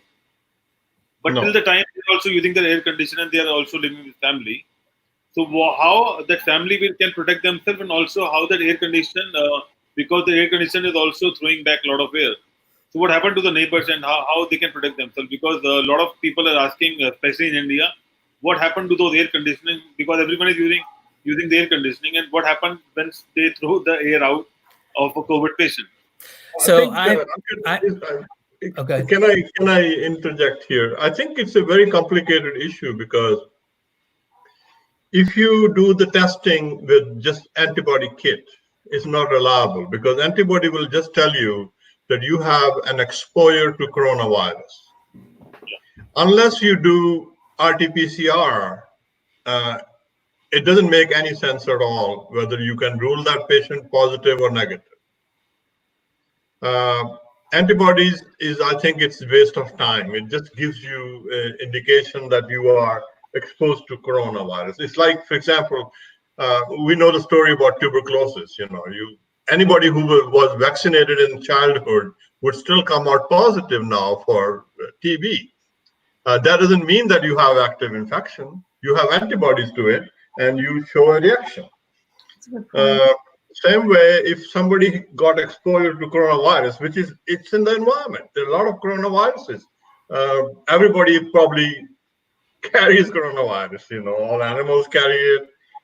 We all carry it. But the question is it specific for this particular strain that is pathogenic? So only RT-PCR would be really the test to do it. And RT-PCR is a very tricky test. It's very hard to be reliable in a kit. You have to have sophisticated equipment, and that's expensive. Ordinary clinics cannot afford it.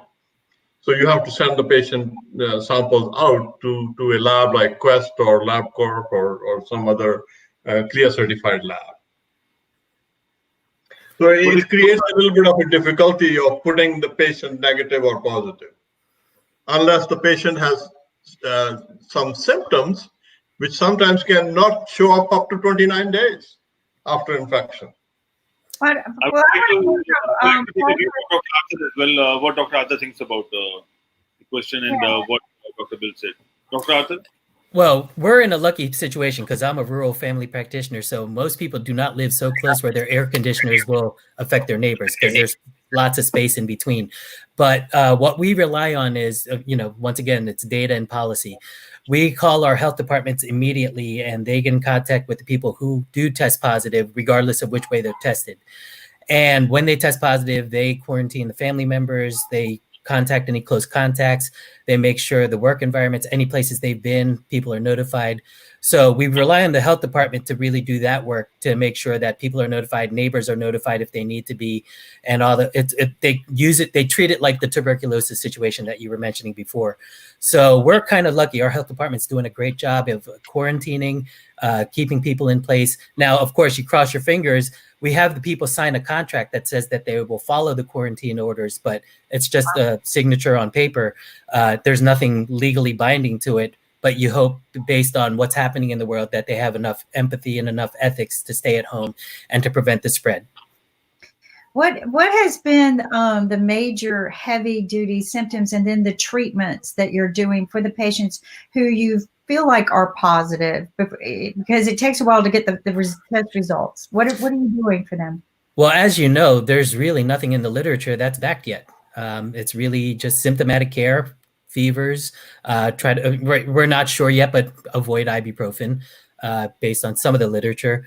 Zithromax and hydroxychloroquine, even though in the literature there's evidence that it may not work as well, the literature still is not great either, because it was a VA study done on men only at the VA hospital who were ultimately extremely sick, where the hydroxychloroquine was more dangerous for them. But when you're talking about the general population, where somebody might have diabetes or asthma and be older than 65, if it were my family member, I would use Zithromax and hydroxychloroquine. So per se, the patients that we've had in my clinic, we've been doing symptomatic care mostly because that's what the literature supports now. And we don't want to cause more problems by testing things that we don't know work yet. We're telling them to go outside and get in the sun. The ones who are the sickest, of course, we're sending them to the hospital. And luckily, in my county, even though we've only had 35 in my county, 6 of them in my practice were our patients. But none of them have died yet. So we're doing really well in our county by just following what the data supports right now. We haven't had the large numbers as in the big cities, but right now our county is doing okay. Our patients are doing okay just by following symptomatic care. That's congratulations. In systematic care, we've talked about that a few times, that has had great results. What has been the most extreme symptom that you've seen that concerns you the most? I mean, of course, it's really extreme when you see somebody who looks blue and they feel fine. But so far, we've had a few hospitalizations, but nobody has gotten to that point of really bad intubation yet in our county. But then again, speaking from personal family member who got intubated, they just suddenly got short of breath within a day. So the extremes of feeling well, then boom, getting hit with it, that's what really surprises people, because they're not ready for it. They think, oh, it's just going to be a cold or a flu. And then, and that's the unpredictable nature of this. Of course, you've got the obese, people who are older, people with comorbid conditions, but the unpredictability of who's going to get slammed with it that quickly, that's the thing that's scary about it. What's the, since you are in public health as well area, what's the feeling about the vaccination in your state? There's no feeling whatsoever because nothing's proven yet. Of course, we would love to have a vaccine, but we've already had proof in the past. You got to look at history. We've had vaccines that killed more people than saved them. Very good. I like to hear that. Say that again. Can you repeat that, please? No, I agree with you. They can be more dangerous to the human body because our own immunity system can work. We are designed to fight off most of the viruses, and sometimes we just need a little help. But I agree with you that I think vaccines can be just as dangerous to the society and communities than what we look, because we think it to be one solution for all. Right. Now, don't get me wrong. Flu vaccines, Shingrix vaccines, get them all. Risk benefit. Yes, there are still some risks for some people, but as far as overall risk, you want to go with so if we see a vaccine come out, even if it comes out by September, that shows 0 people die, but 100% people, or statistics. That's the policy part where you got to go fudge and say, is it okay to have a few people die? And that's how we do the flu vaccine and everything. Otherwise, we wouldn't have the vaccine adverse events reporting system. But the bottom line is, I need to see fact-driven data that the vaccine is going to save people's lives and not kill them. Very good, very good. Well, David, you need full transparency, not all where they collect a little bit and fudge it, and you need the real reports. You don't. And that's the problem with I see all the data coming out right now. A study just came out where they looked at all the studies, and the studies were all terrible. No cohorts. They were looking at from behind, not ahead, and none of them were randomized or controlled. So you cannot make any decisions except treat symptomatically right now? I think the whole approach is not really right now because it's all politically motivated. Just to give you a couple of good examples is that we never had a vaccine with adenoviruses as vectors.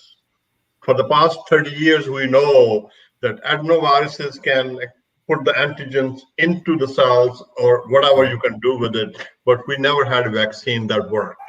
Number two, we never had a vaccine with vaccinia other than the smallpox, original vaccinia. Never had, the modified strain MVA has been with us for about 25 years. When the HIV came, Bernie Moss at NIH developed it, and it's very good. It will induce an immune response, but with conditions like this, with diseases like HIV, Ebola, and now COVID, antibodies do more harm than actually do the protection. And both of these produce just antibodies in the body, unless you can really specifically train your T cell arm of the immune response, specific. It's going to be very hard to do the vaccine. And you've seen the study that just the Chinese company did. They had a chemically inactivated coronavirus, which is formalin inactivated, just like the polio, the first polio vaccine. That was the most successful one. And they found that with a high dose, they could protect all monkeys. 12 out of 12 were protected to have a challenge. No symptoms, no disease at all. But with a low dose, they found that what they call it virus blip. They found a lot of symptoms appeared. So that shows that if you have low levels of antibodies, low level of immunity induced via antibodies, it's going to kill the host. I mean, that study clearly shows that the low dose group had problem. So that's what's going to happen with these vaccines if they do not induce complete immunity, which involves the T cell activation or cytotoxic T cell arm of the immune system. Antibodies are not going to do. We know in a lot of cases, I mean, I worked with the feline infectious peritonitis, which is a coronavirus infection. When we vaccinated the cats, they died quicker. Wow.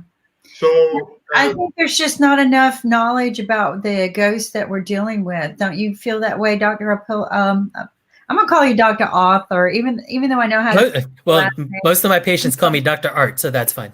Dr. Art, it's beautiful. Easier to pronounce. But I'm sorry. I'm very good with the names, but today I'm not. But so like recently, I had an infection. I was running some fever, not feeling well. I could feel tightness in my chest, but I have symptoms of various other problems. So I didn't panic.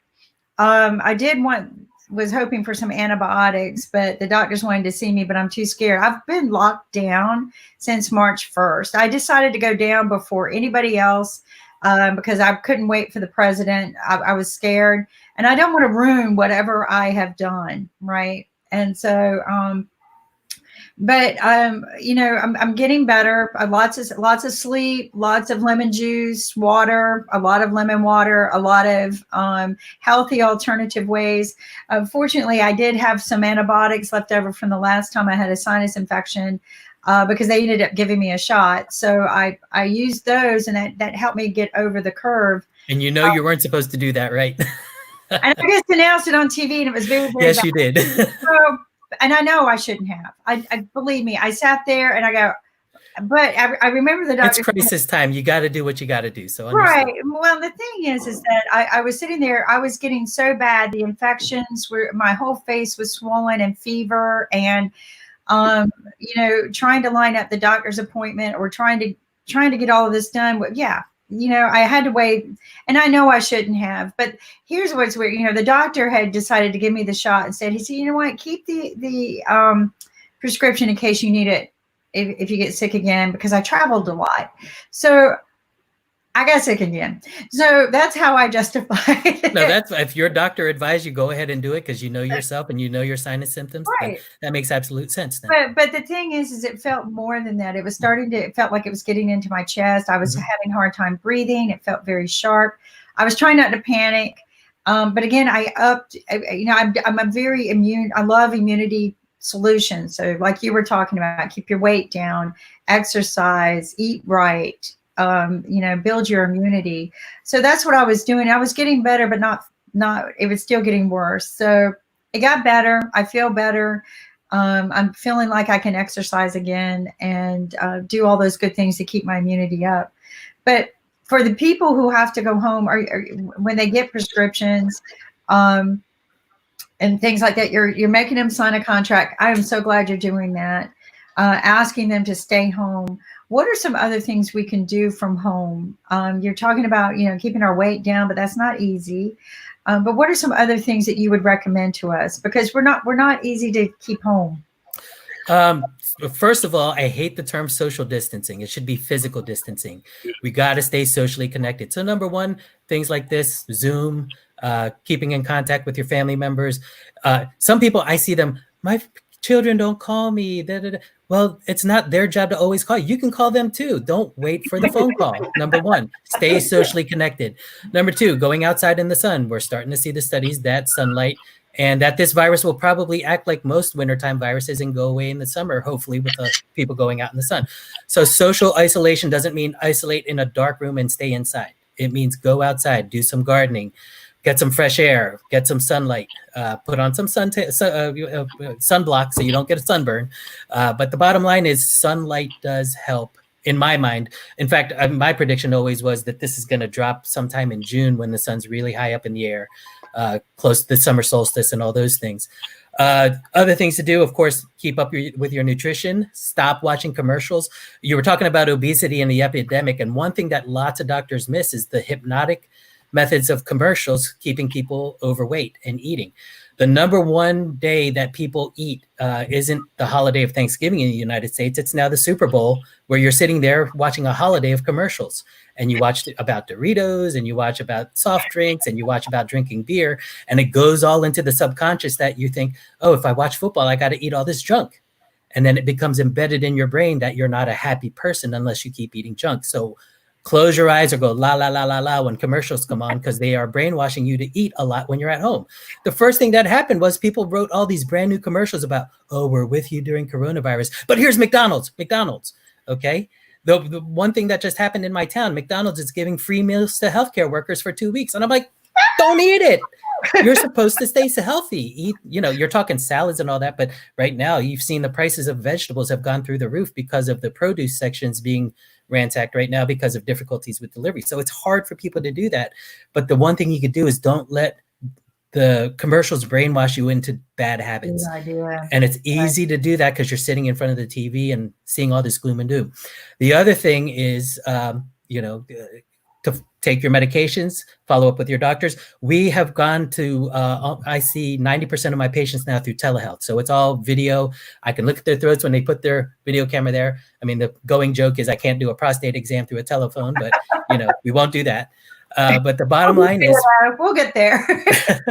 No, I'm not going to ask guys to do that, but we could still do much of the exam that way. And if we really, really need to bring you in and it's worth the risk, then we'll bring you in.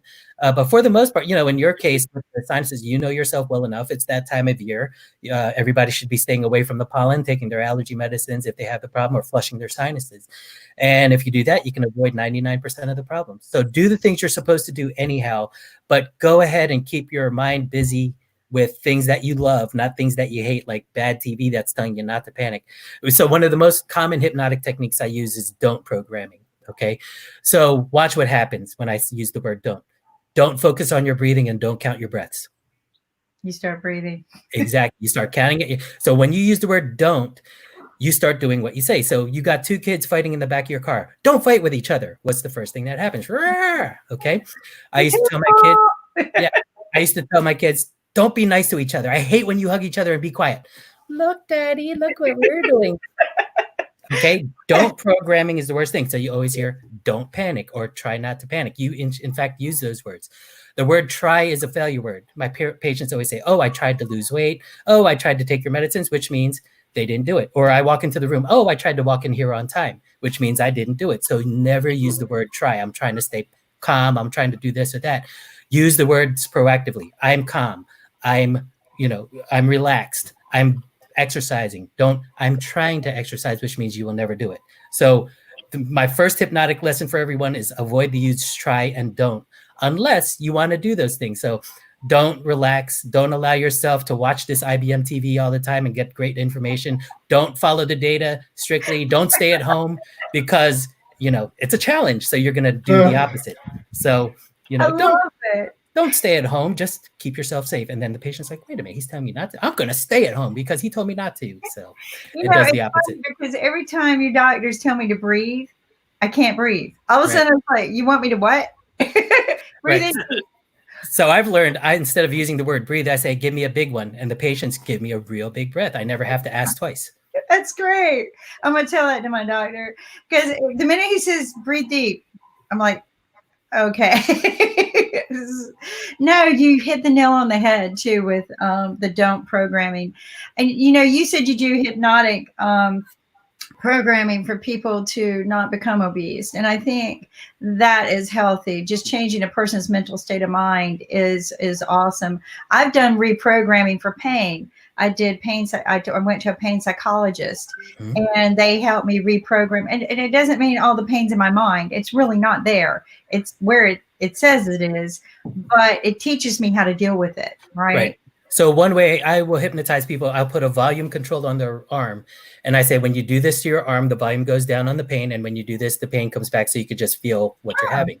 So I hypnotize a person to take their finger, do that, and then the pain volume goes down. They don't have as much pain.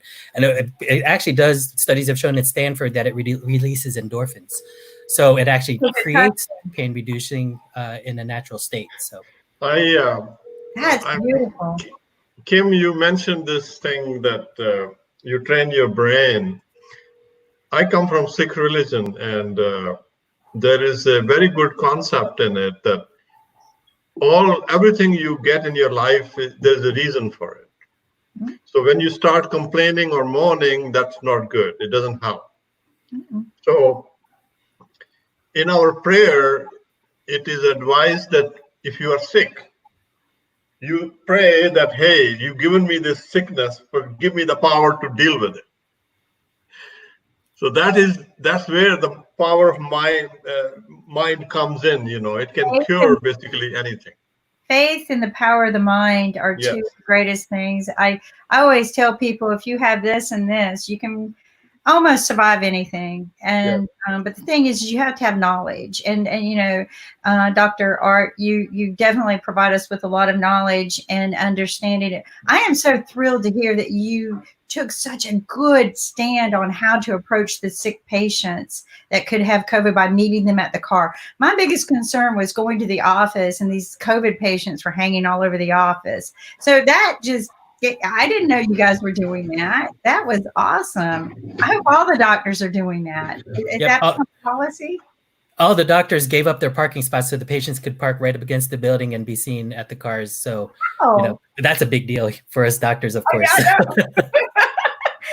My one doctor, he rode his bike to work every day, so he hung his cart in the office. But it was so cool. It was like a piece of artwork. He would come in and hang his bike up. But no, the parking place is a big deal with the doctors. So, But that's a lead by example. One of the things I trained in is culinary medicine. Tulane University has a culinary medicine training.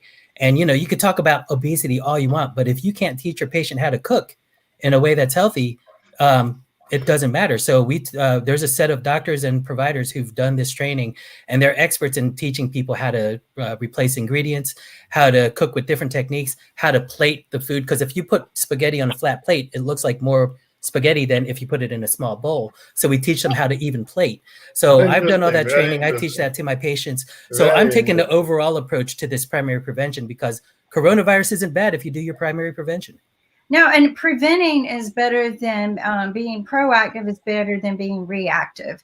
And if we just learn to new habits, and I've always been taught that new habits take about 90 days to establish, just like anything else in your life. It takes about 90 days. But I want to ask a question. Can we get those trainers on the show to teach us some healthy Yes, that would be very nice. habits? I think we would get a big, I'll even make up a Showtime, Ankit. We can make up a Showtime just for them. We are always welcome to such kind of tremendous art and practices which we can share to our audience around the world. And it's interesting because people would like to know how they can cook healthy food using the same ingredients and present it in a different way altogether, so that the food looks yummy and you can have it at any point of time, and you don't have to go to McDonald's for having a burger. Yep. You can replace it with and you'll know that the food is good and tastes good because the training is in New Orleans, and the person who trains with the doctor is a chef from New Orleans. Yeah, I'm down on that. I love New Orleans food. Cajun, bring on the Cajun. No. So what you're talking about though is establishing a better eating lifestyle, and which is because we keep talking about what we're putting in our bodies, and the end result is what comes out, right, and then how our body reacts. I think this is a great idea if we could get some doctors that or even some nutritionists that would come on. But it's one thing to tell us to eat these things, but it's another thing to show it, but also how to shop for it. Mm-hmm. Okay. And the other thing I want to do is I want to talk to our administration about making these foods affordable. All right. Because they're not affordable. It's cheaper to go buy a box of chips for your family, kids to snack on than it is a bag of apples. That shouldn't be. I should be able to go and buy a bag of apples for less than buying the bag of chips. And I think what we're learning is the distribution is really tainted right now, because you're seeing all these healthy produce foods being dumped on the farms and rotting because we don't know how to deliver it the right way to the people who need it in a less expensive fashion. So we're going to figure things out right now, because seeing that waste is just terrible. Well, and that's what's alarming to me. And you remember back in the day, excuse me, I don't know how old you are, but back in the day, we used to have milk and oddly enough, potato chips delivered to our doorstep. I never understood that, but we were a big family, and so the milk that was delivered wasn't the 6-pack. I mean, we had this big, huge container that was delivered, and then my mom would put the container out every week, and we would get a new one. But potato chips, right? They were delivered to our door. But why can't we have vegetables, fresh vegetables from your local market, an app of some kind that says this is a family of 2 people. So we don't need, 10 eggplants and whatever a week. But then, maybe have designed some recipes and some cooking channels that we can watch, and the food's delivered to our door, right? And now we've got the food delivered to our door that's healthy. We got the spices that we need to cook with. And now we have a TV show to show us how to cook, because, that's my mentality. I need somebody to, okay, this is how you buy the food, this is how you prepare it, and this is how you cook it. And kid you not, there was a group that did this. You had to go to their thing and you paid them a fee once a month, but they had all the food there and you prepared it and made it the way you wanted it. And then you took it home and it was there for a week. I went to that thing because it was easy. It was like better than going to McDonald's first, better food wise. It was always fresh vegetables, fresh meats, fresh spices, but they taught me how to put it together. Like it was already there, and this would be cool. Let's do it. If you want a one-stop shop for this, the doctor who instructed me, his website is drgourmet.com, drgourmet.com. And everything you just asked for, he has on his website, the recipes, the videos, the science behind it. It was interesting. You guys were talking about capers earlier. His number one diet for everybody is the Mediterranean diet, and make sure you have capers for the antioxidant effects. Oh my gosh, I got to learn to like capers. I'm just not a big fan of them. But when they said that, the first thing in my brain is okay, what kind of recipes can I cook with capers that I would like? But I'll just go to drgourmet.com. Do you know him? Could you introduce us? Oh, yeah. I mean, on his website, his email's there. You can contact him directly there and just tell him that one of his students directed you there. I'll tell him Dr. Art. He's always welcome to doing interviews and things, because this is his love. So when you say that we have to follow the healthy diet and we have to follow how to cook the healthy food and then we can consume it and digest it, do we have a hypnotic therapy kind of a thing where we can, because people know everything that if we consume healthy food, we have a good immunity and we can save away from viruses and all, and we can build our own immunity system. But still, we follow to have the other food, which is fast food and all those things. So can't we create a hypnotized therapy where we can teach people not to eat healthy? Well, that's my bread and butter. You know, I unhypnotize all the brainwashing from the commercials in the food industry, because the food industry, they've convinced us. The first thing a patient says to me when I say, "Oh, you have to eat 5 bites of food twice a day after I hypnotize you and do the same as a gastric bypass," the first thing they say is, "Well, I'm not going to feel full." And I said, "Well, how do you feel when you're full on Thanksgiving? Do you feel good or bad?" The first answer is, "Oh, I feel terrible. I feel bloated. I fall asleep." And I said, "Well, then are you ever supposed to eat till you're full?" They're like, "No, but I always eat till I'm full because that's what you're supposed to do." And I keep going around in circles. Fullness is a disease state. Your stomach is telling you you're about to die, and the only way to shut your mouth is to put you to sleep. It's a natural condition. Lions, after they eat a gazelle, you see their paws all go up in the air because they're all asleep. It's not tryptophan. It's not the turkey. It's you've eaten so much that you might die if you eat more. So a natural thing happens in your subconscious that shuts your mouth by sleeping. So in hypnotherapy, I undo that fullness is a happiness state. I undo Ronald McDonald saying, "Here's how happy you're going to be if you eat this." And then they walk out of McDonald's and they're like, "I feel like crap." Okay.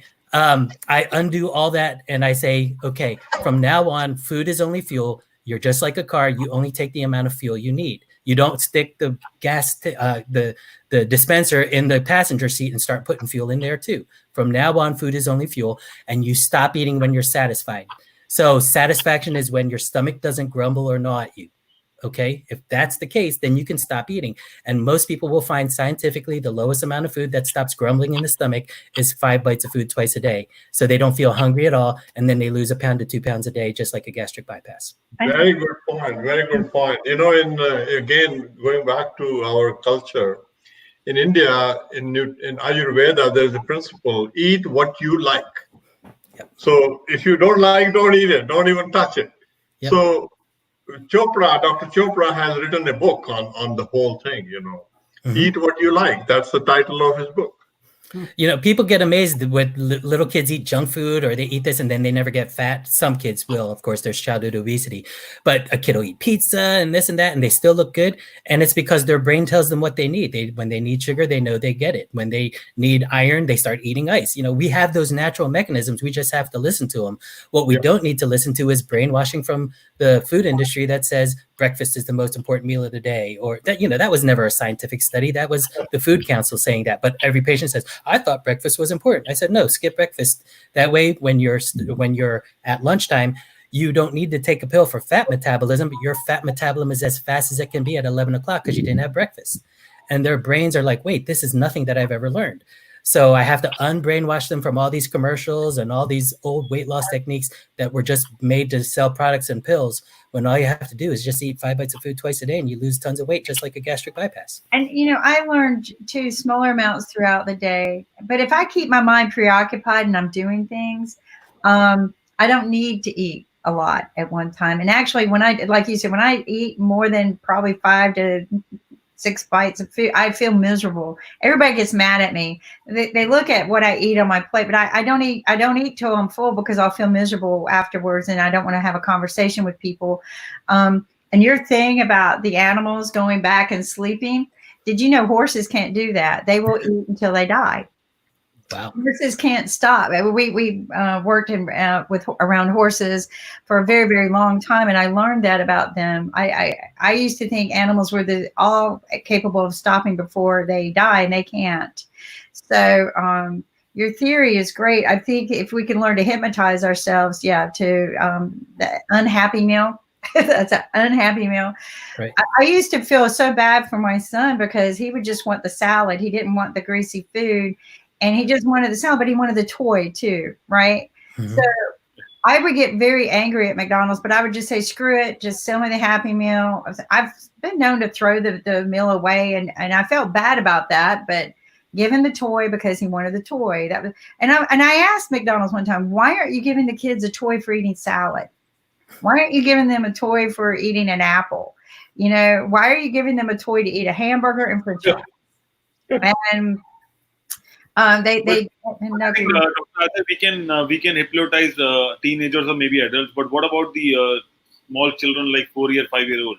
They don't know what's going on, and they also watch television, and they also know what is McDonald's, and they also ask us, "Dada, we need a burger and we need a Coca-Cola and all Right. those things." Well, We try to take it away, but still, I mean, it's difficult. You're already seeing they're the easiest hypnotizable. You're already seeing that. That's why they made the Happy Meal, because if you hypnotize them that early, it stays with them for life. So, you know, one of my bread and butters for kids is I can hypnotize kids to stop bedwetting. So I have a lot of kids that get sent to me for that. So they're easily hypnotizable. And that is the most vulnerable time, where if you put in a Happy Meal and say, you're not happy unless you eat this meal, then they don't feel happy unless they have food in their mouth. And then so we're going to get somebody who are going to train us for this. Well, that's what I get hired for. It's my bread and butter for a lot of these things. But that's the problem. This is not ever going to make money for ABC or CBS or NBC, because their ads depend on these people to give them this money. So you will never have a hypnotist get up there and say, let's undo everything they just did. We don't have that problem. In fact, our sponsors are more of people who want to help with healthier habits and teach people how to close that gap between poverty and sustainability, like Lynn Shepherd. But we don't have that problem because we don't allow people to buy our way. When Nick and I started working together and we decided to go start our own network, we were filming with IBM at the time. And so we're able to use their name based on that. As long as we do information, education, we can make it fun, but we're not about bleeding and leading. We're about real data, real people's stories. But well, if that weren't the truth, you wouldn't have doctors on the show. So exactly. So we're about trying to get the real data out there. And I want to talk to you about the data and the collecting that you're doing and how we can help you out, because we've got, you know, a lot of engineers, a lot of people who do this. If there's something we could do to help you access it. I work with NC State University. I sit on the Computer Science Board of Advisors. And and they keep reaching out to me, Kim, because they know that I'm doing this. If there's anyone out there, if there's anything we could do to help, they're there. They're looking for something to do. These students, they don't have classes anymore, but they're trying to keep labs going. But a lot of times when you give them a real life project to work on, we'll do it. So, right. Well, here's the project. You see all the studies from ERs, hospitals, from very specified places. Where is the study from primary care of the people first walking in the door? We don't have it. Where's the data? Zero. Right, but we need the data. How do I get that data? If we got to talk to the North Carolina family physicians and ask them to get the doctors together and to work on gathering data on what they're seeing, who's got the symptoms. One of the most interesting studies I've seen, which shocked me and made me very upset, was the racial disparity, where in Boston, they looked at people who had symptoms of coronavirus, and the majority of the white people who had the symptoms were tested. None of the black people, well, not none, but most of the black people, a majority of them were not tested for coronavirus with the same exact symptoms. That's institutional racism that needs to end. And you don't know that unless you do the studies at the primary care level. Well, I've been in a hospital emergency room one time where a patient was very sick. His lung was punctured. And the emergency room didn't want to treat him because he didn't have insurance. And they did everything what they did was they shoved a tube into his side, put a balloon on it, and said, okay, we're done with you. And they checked him out. I was there with him when this happened. And I go, what do we do with him now? Go see a doctor tomorrow. Mm-hmm. Well, he lived with this tube hanging out. So 2 days later, I talked to a friend of mine that was a physician. He goes, no, take him to the ER at this other place. They'll take care of him. And I took him to the other place, and they freaked out when he walked in with this tube, and they checked him in, and he was in for 21 days until he healed. I was furious at that other hospital, in the emergency room, but the doctors were like, he doesn't have it. I could hear them. He doesn't have insurance. Get rid of him. Yep. And that's one of those big policy things we need to look at now, because this isn't going to go away quickly. So that policy needs to change immediately. But you're also seeing when you have caregivers and doctors in leadership positions, your policies might be a little bit better than when it's people who are looking at finances or things like that. Oh, yeah. We have to have more doctors and providers in leadership positions so those policies don't even exist. Well, one of the other policies I was shocked that didn't happen, and it's only because I've done this and was asked to help do this with the military, is that every data from every hospital, like an accounting of all your sources, resources. How many ventilators do you have? What do you have in your closet? What's your PPE equipment count? All of that should have been put into one database from every hospital, every medical center, so that and then when we track how many patients you have and how much you're using, we can immediately get you the resources you need without having to beg for it, ask for it, negotiate. Right now, if I hear one more politician say we're negotiating for the supplies these people need, I'm going to go punch their lights out. Yeah, people, you heard me say that. I am tired of hearing that we're negotiating for things that people need for medical reasons. People are dying. Right. And the problem is, we've known this for a while. We've known this was coming. We've known we needed to be prepared. But the problem is we pay doctors and hospitals and providers and care centers based on just enough for what they need.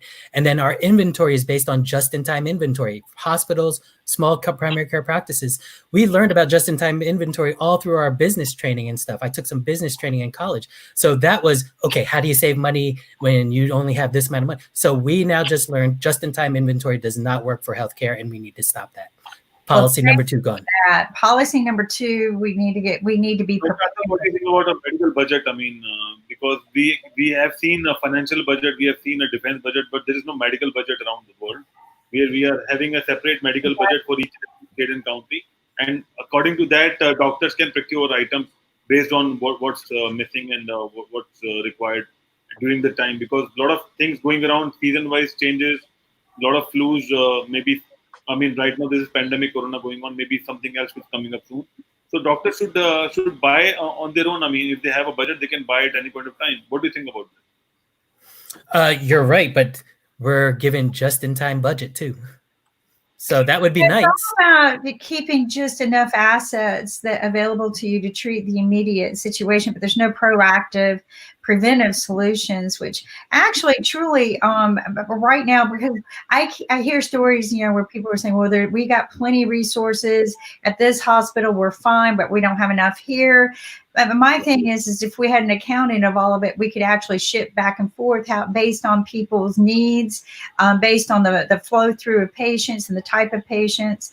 I was also shocked that in the pandemic situation, we didn't isolate to a facility where the people who have this could be sent to for treatment rather than mixing them into the hospitals and things like that.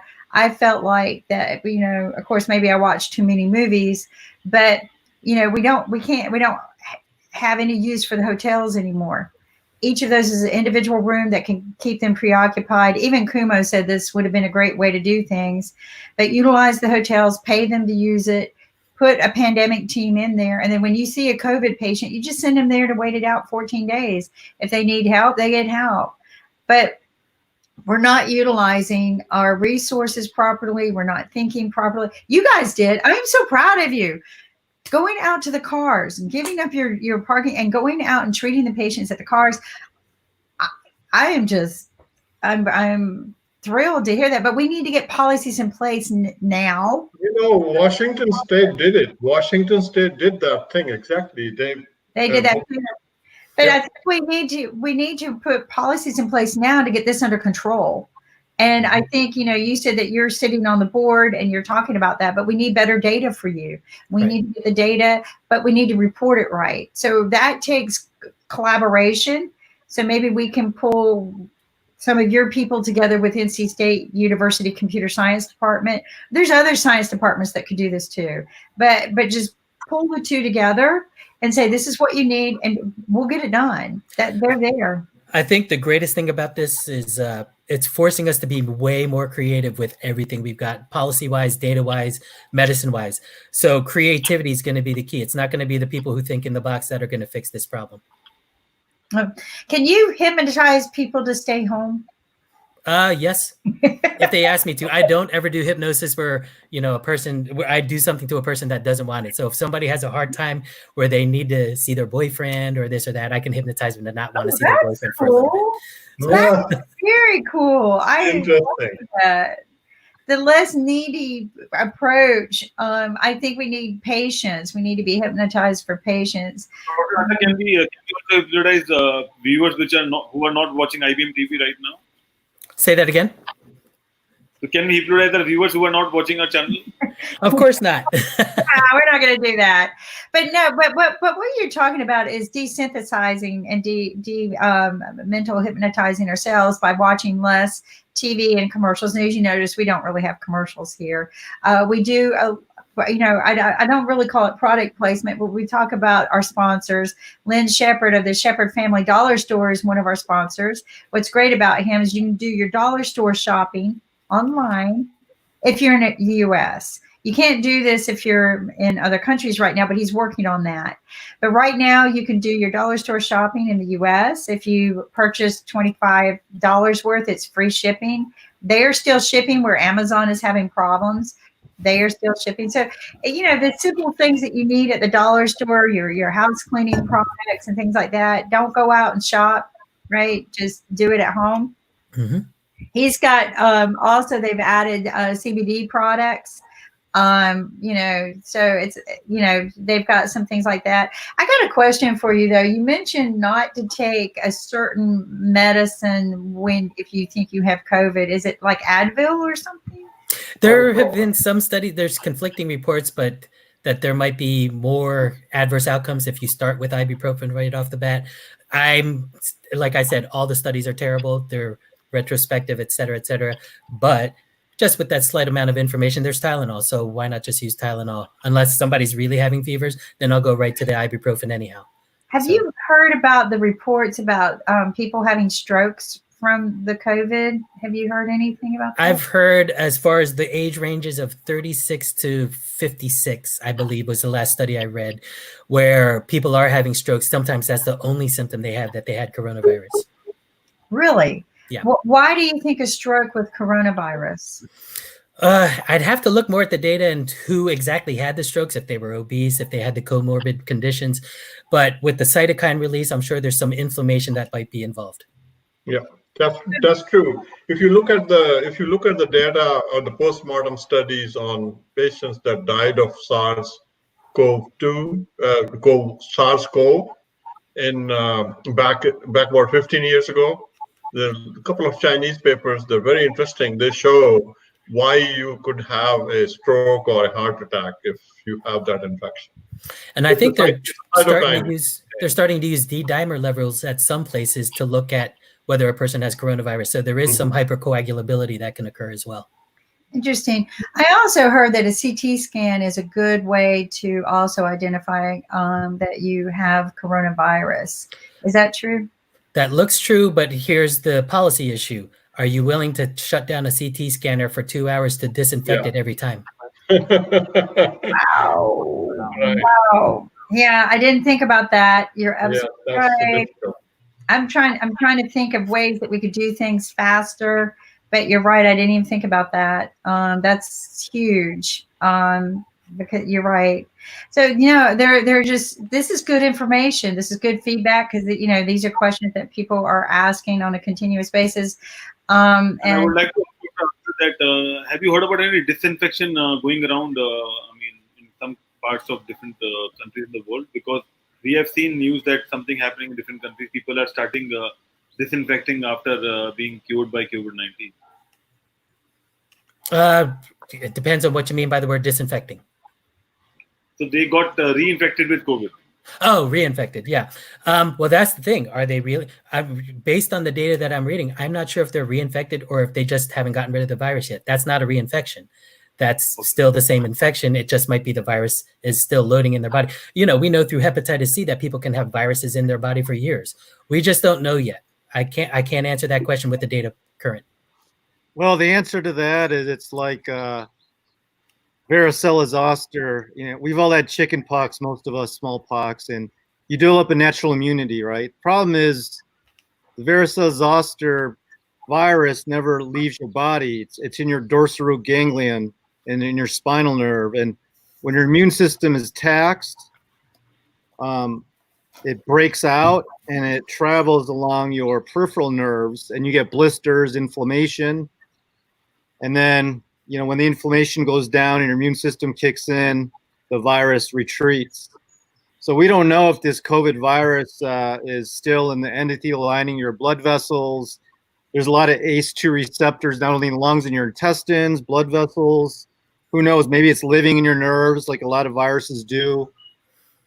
So we don't know that, more research. So yeah, I mean, maybe they're getting infected once and then, their immune system kicks in and then the virus stops shedding. And then later on, when you get stress, your immune system goes down, the opportunistic virus, it starts shedding again. So that's probably what's happening. And we probably will get more waves of different pandemic viruses, just like influenza virus, we get different strains every year.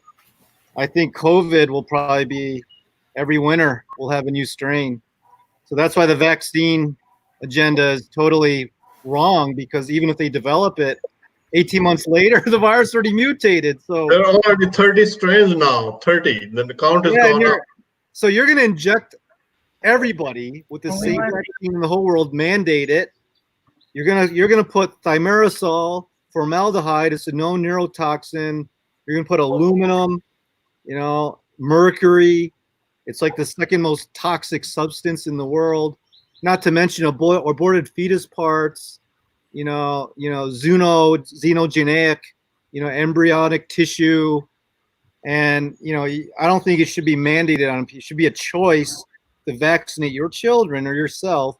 Now, look what they do with pregnant women. Now they're vaccinating them. Pregnant woman, what is that going to do to the baby? No wonder why autism is on the rise. Brain damage, all these, incurable, diseases that these babies get because they get toxic. Well, and a lot of these vaccines have three strains of bacteria or viruses, like the DPT, in the same, or MMR, measles, mumps, and rubella in one shot.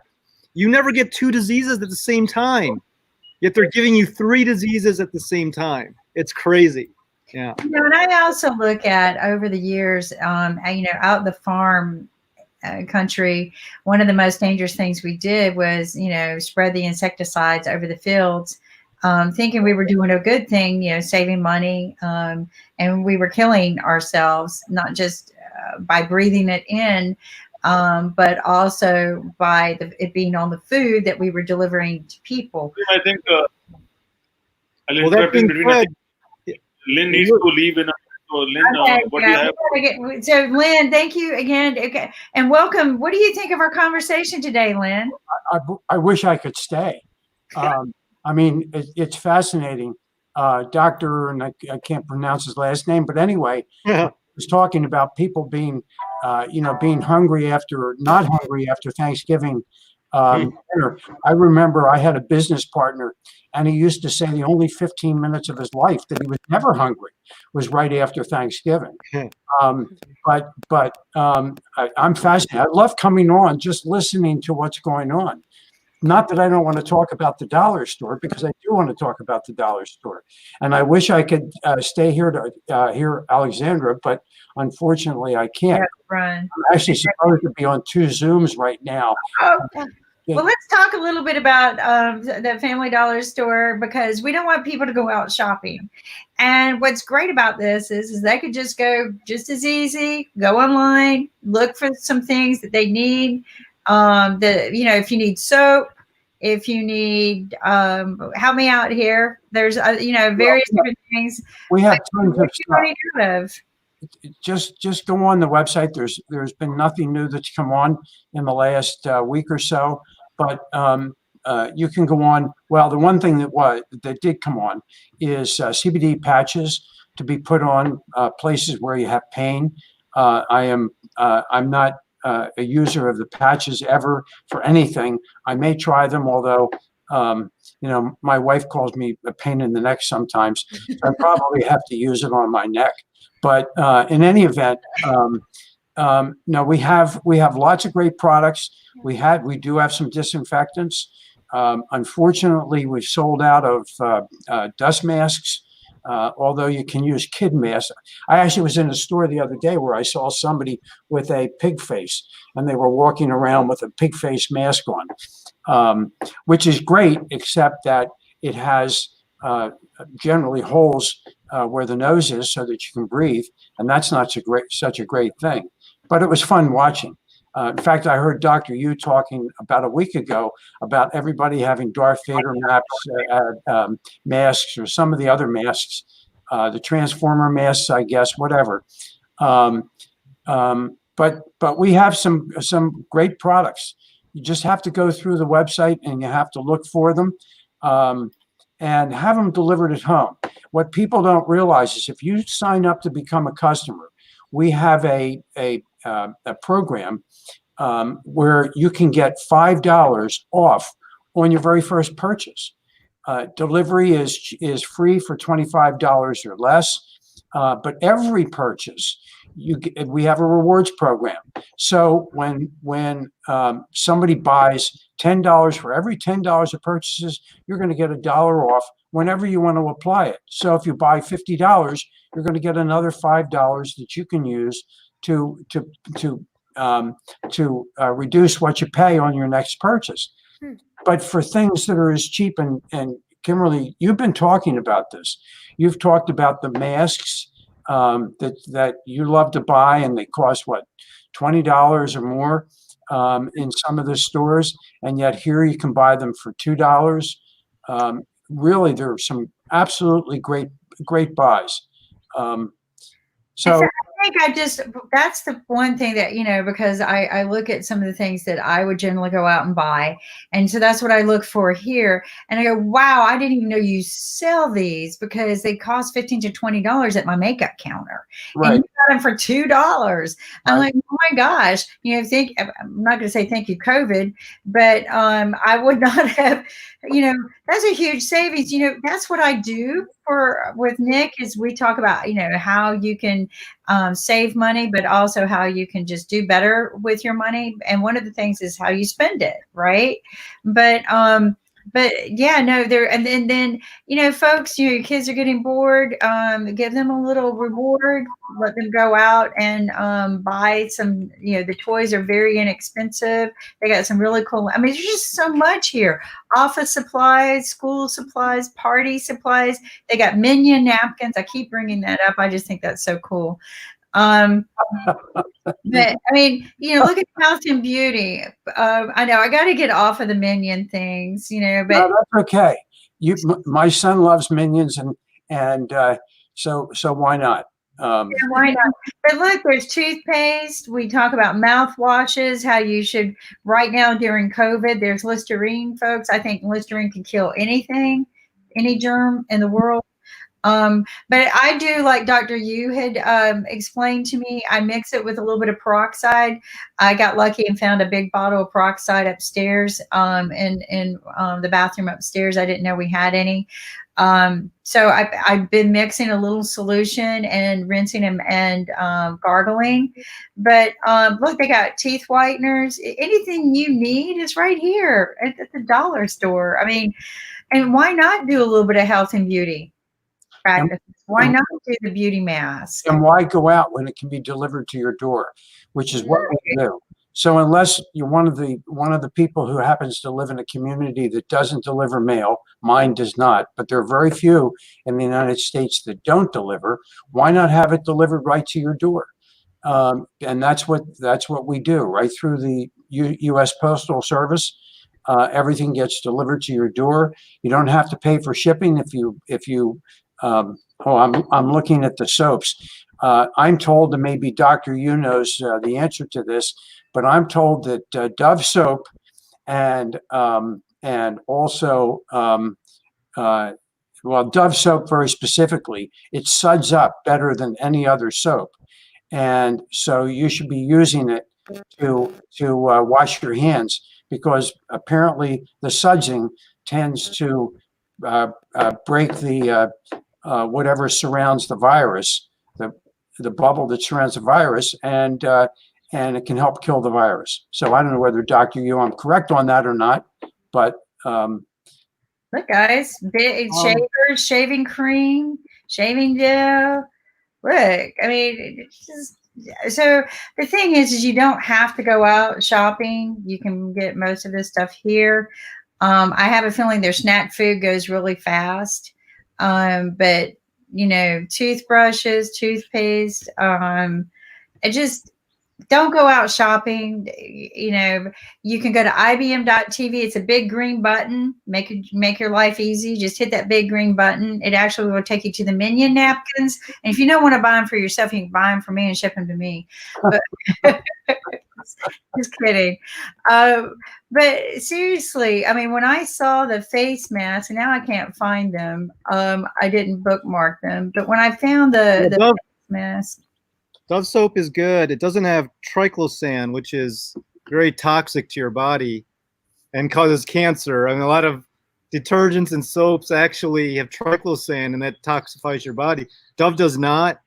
And good. Yeah, the soap is emulsifier. It'll break down the wall of the virus.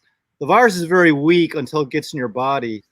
So yeah, Dove soap is actually great for doing that. Yeah. And the other one I heard was Dawn dish soap, which of course is what they use when they have an oil spill to help clean the oil off of. Yeah, it's emulsifier. Yeah.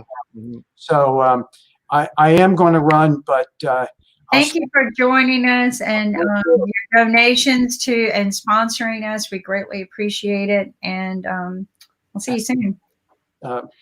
Namaste, and have a great weekend. Stay safe, everybody. Thank you. Bye. But look who we got visiting us. Oh my gosh. Hello, lady. You ready for tomorrow? I am so ready for tomorrow. I really, really am. I'm so excited. Oh my so, goodness. Dr. Philip, do you know what Alexandra's doing? So another guitar piece, or? Well, she started a cafe show on Sundays so that we got something to do and go to. Well, it has to be live mic. It is. It's all live. It's all live. It is. Are you It's going all to play the live. background music? All right, for us? Yeah, it's all, so what's going to happen is we go live at 3 p.m. Eastern Standard Time on Sundays. So it's pretty much that time where it's like after church, after lunchtime, where you'd be sitting at a cafe and you'd go watch live music. It's exactly that time.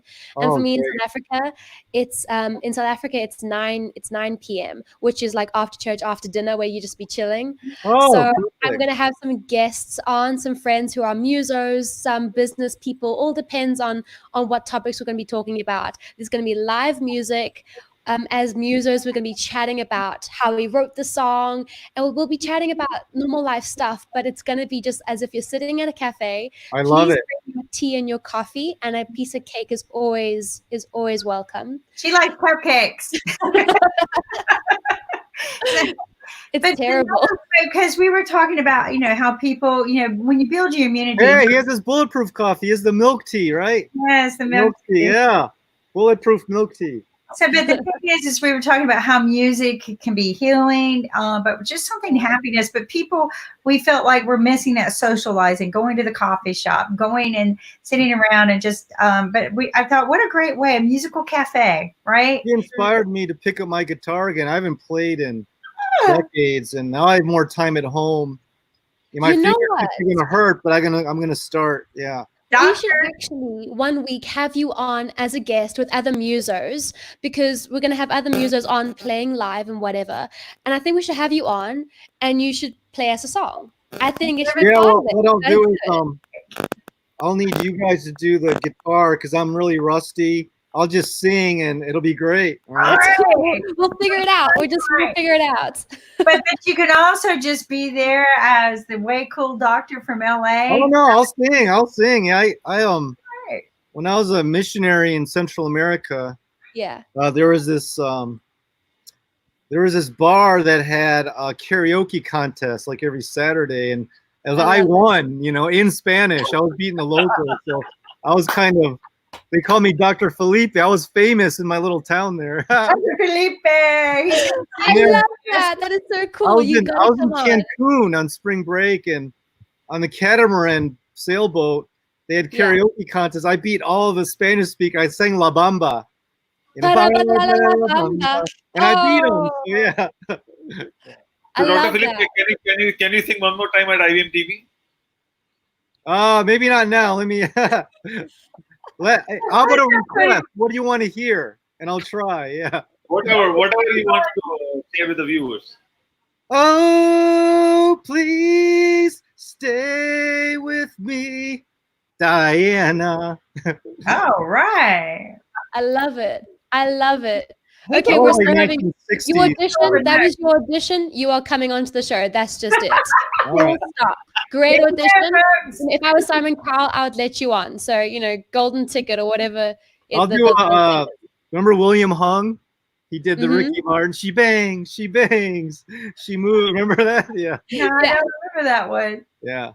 This We'll is going play to be fun. This is going to be fun. I can't wait. And Kid and I are doing a kids show Sunday morning. And we're having 4-year-old panels, 4 to 6-year-old talk panels like us. But Oh, we're that is so gonna cute. hear the little adults talk about And COVID-19. No filters. Like, We're that is so cute. Isn't that going to be cool though? Because they're all being made to stay home, right? Yeah. They've been taken out of their preschools. So we're going to let them do their own panel talk of COVID-19. And so we get to eavesdrop. That'll be funny what they're gonna say, you know. Yeah. They're probably brainwashed by the media. They know about isolation. They know about lockdown. They know about coronavirus. They know you have to stay at home. Some may know about conspiracy theories because on YouTube, that'll be funny. It's like, yeah, Bill Gates wants his vaccine agenda. That's what it's about. So he can make billions in vaccines, you know. Yeah. I can't wait. Well, there's two, and I hate the words I can't wait. I always say I'm looking forward to, right? I'm looking forward to, but I just I'm getting all excited about what are these kids going to say. And then after that, we got Alexander's Music Cafe. I'm like, Sunday's going to be my greatest high. Like, yeah, this is, we got to get this viral, and you're putting this on Facebook and you're putting on YouTube, right? Yeah, we got to make this show viral. Facebook with us, Dr. Yu, and get it out because we got everything on Facebook and everything's going. And I might contact my friend about taking this viral. I have a friend who can take things viral. Yeah, I know there's tricks to, rank better. We should talk about the viral thing offline because everyone is watching us. That's all right. We need to learn business, right? We want this to go viral, people. How cool is it going to be? All these kids are going to tell us the way they see COVID. And I'm just like, it's funny, kids and COVID. Around the world, they're discussing their own language and talking about COVID and what they're feeling at this point of time. Yeah, what are they doing? We got children from different language, cultures, and everything. And so my daughter was talking to her friends a few weeks ago. She was laughing. Yeah, all we do is we wake up, we do like chat all day, like FaceTime, whatever. And we do our homework together. We exercise together online, and we stay up till 12. And then at 8 a.m. we do it again. It's true. They're 24/7. They're together. And my daughter's grades went up. Wow. Doing her homework online with their friends. It's crazy. Yeah. It's interesting you say that. Back in 1993, I was part of an experiment called North Carolina Information Network Highway. We were the first fiber backbone to ever install. And we did it for video classes and medical. So we transferred the first MRI ever across that. I was there when we did that. The doctors were crying. It was beautiful. But the other purpose was education. So what we did was for the experiment was we took it into the summer school. And if any of you understand summer school back in the day, that was the punishment for those who didn't make good grades, right? You were failing D's and you were bad in school. So now summer school is part of the curriculum, but back then it wasn't. So this is what happened. We took F and D students who didn't know how to dress up for school, and we were putting them on video class. So they would have to go to the classroom, but they were on video classes and the teacher was in a different room and she taught like 3 or 4 different classrooms around the city on video. But kid you not one kid got out of line. Nobody was throwing things around in the classroom. And these were middle school and high school. So not one kid got out of line and the grades went up. Like they went from F and D's to A's and B's. Wow. You can't argue that data. That is not mixed up data. That is Plus, raw in deal. school, we're turned do your own work. You know, when you do a test, don't cheat. Yeah. But now the girls, her two best friends, they're collaborating with their homework and projects. There you go. And guess what? They should be able to take tests together and collaborate. It's not cheating, it's collaboration. Right. And you're teaching how to work together. It's more realistic for the world. It is. And people don't cheat. And that's what we learned when we did this experiment. The kids were not cheating. They were excited and they were dressing up. Oh my gosh. Because they were on video camera. We had back then, big thing. So they were dressing up every day. It was almost like a challenge to see who could, and these were not the kids who could afford it, but they were really working hard to be good. And I was so disappointed in our state Senate because they said, we don't want to be the first in this kind of program. And I'm like, what? We don't want to invest all this money to be first in a program like this. And I'm like, oh, they have to because everything's online now. Right. Well, now that's, fast forward. That was 1993. See the helicopter? There's a helicopter. Well, he's practicing physical distance. Yeah. They're monitoring us. It's crazy. Yeah. Are they monitoring y'all? Probably. I see helicopters all the time. Yeah. So they're going, oh, Dr. Yu is out again. Get him back in. No. Are they chasing people down for leaving their homes? No, but it's also going on in India as well. There are a lot of drones roaming around all over India, and they are monitoring what people are doing and what are they doing. And also they're instructing through mic as well. So they have a microphone somewhere and then instructing and closing by the people. Yeah, they're using this excuse so they could monitor everyone's movements and facial recognition technology. It's crazy. It's, I think we're going to see a change in the use of technology. We talked about that, using drones and things like that, keeping people off the streets. I think we need to move, and this is something that Abhijit brings up that I love, is that now that we've reset that button, when we re-enter, let's re-enter smart, right? Mm-hmm. Let's re-enter smart. Use the right mobile products. Get the right transportation systems in place. Let's don't go back to the way we were. Let's do this smart. Let's use more solar power. Watching the oil and gas industry drop is not heartbreaking to me. I should be upset about it because they could become one of my biggest clients. They made a killing. They made a killing over there. They made their killing off. Every time we fill our gas tank, they made a killing. Yeah. Well, and the thing is that the way that they pay their people has always been kind of disappointing to me. So that it was all the money was going to the big people anyway, and the workers, their lives were at risk. If you've ever been on a rig, if you ever get the pleasure and the honor to go on a rig, go ask to go to a shift change meeting. Go to a shift change. Now you have to also understand these people.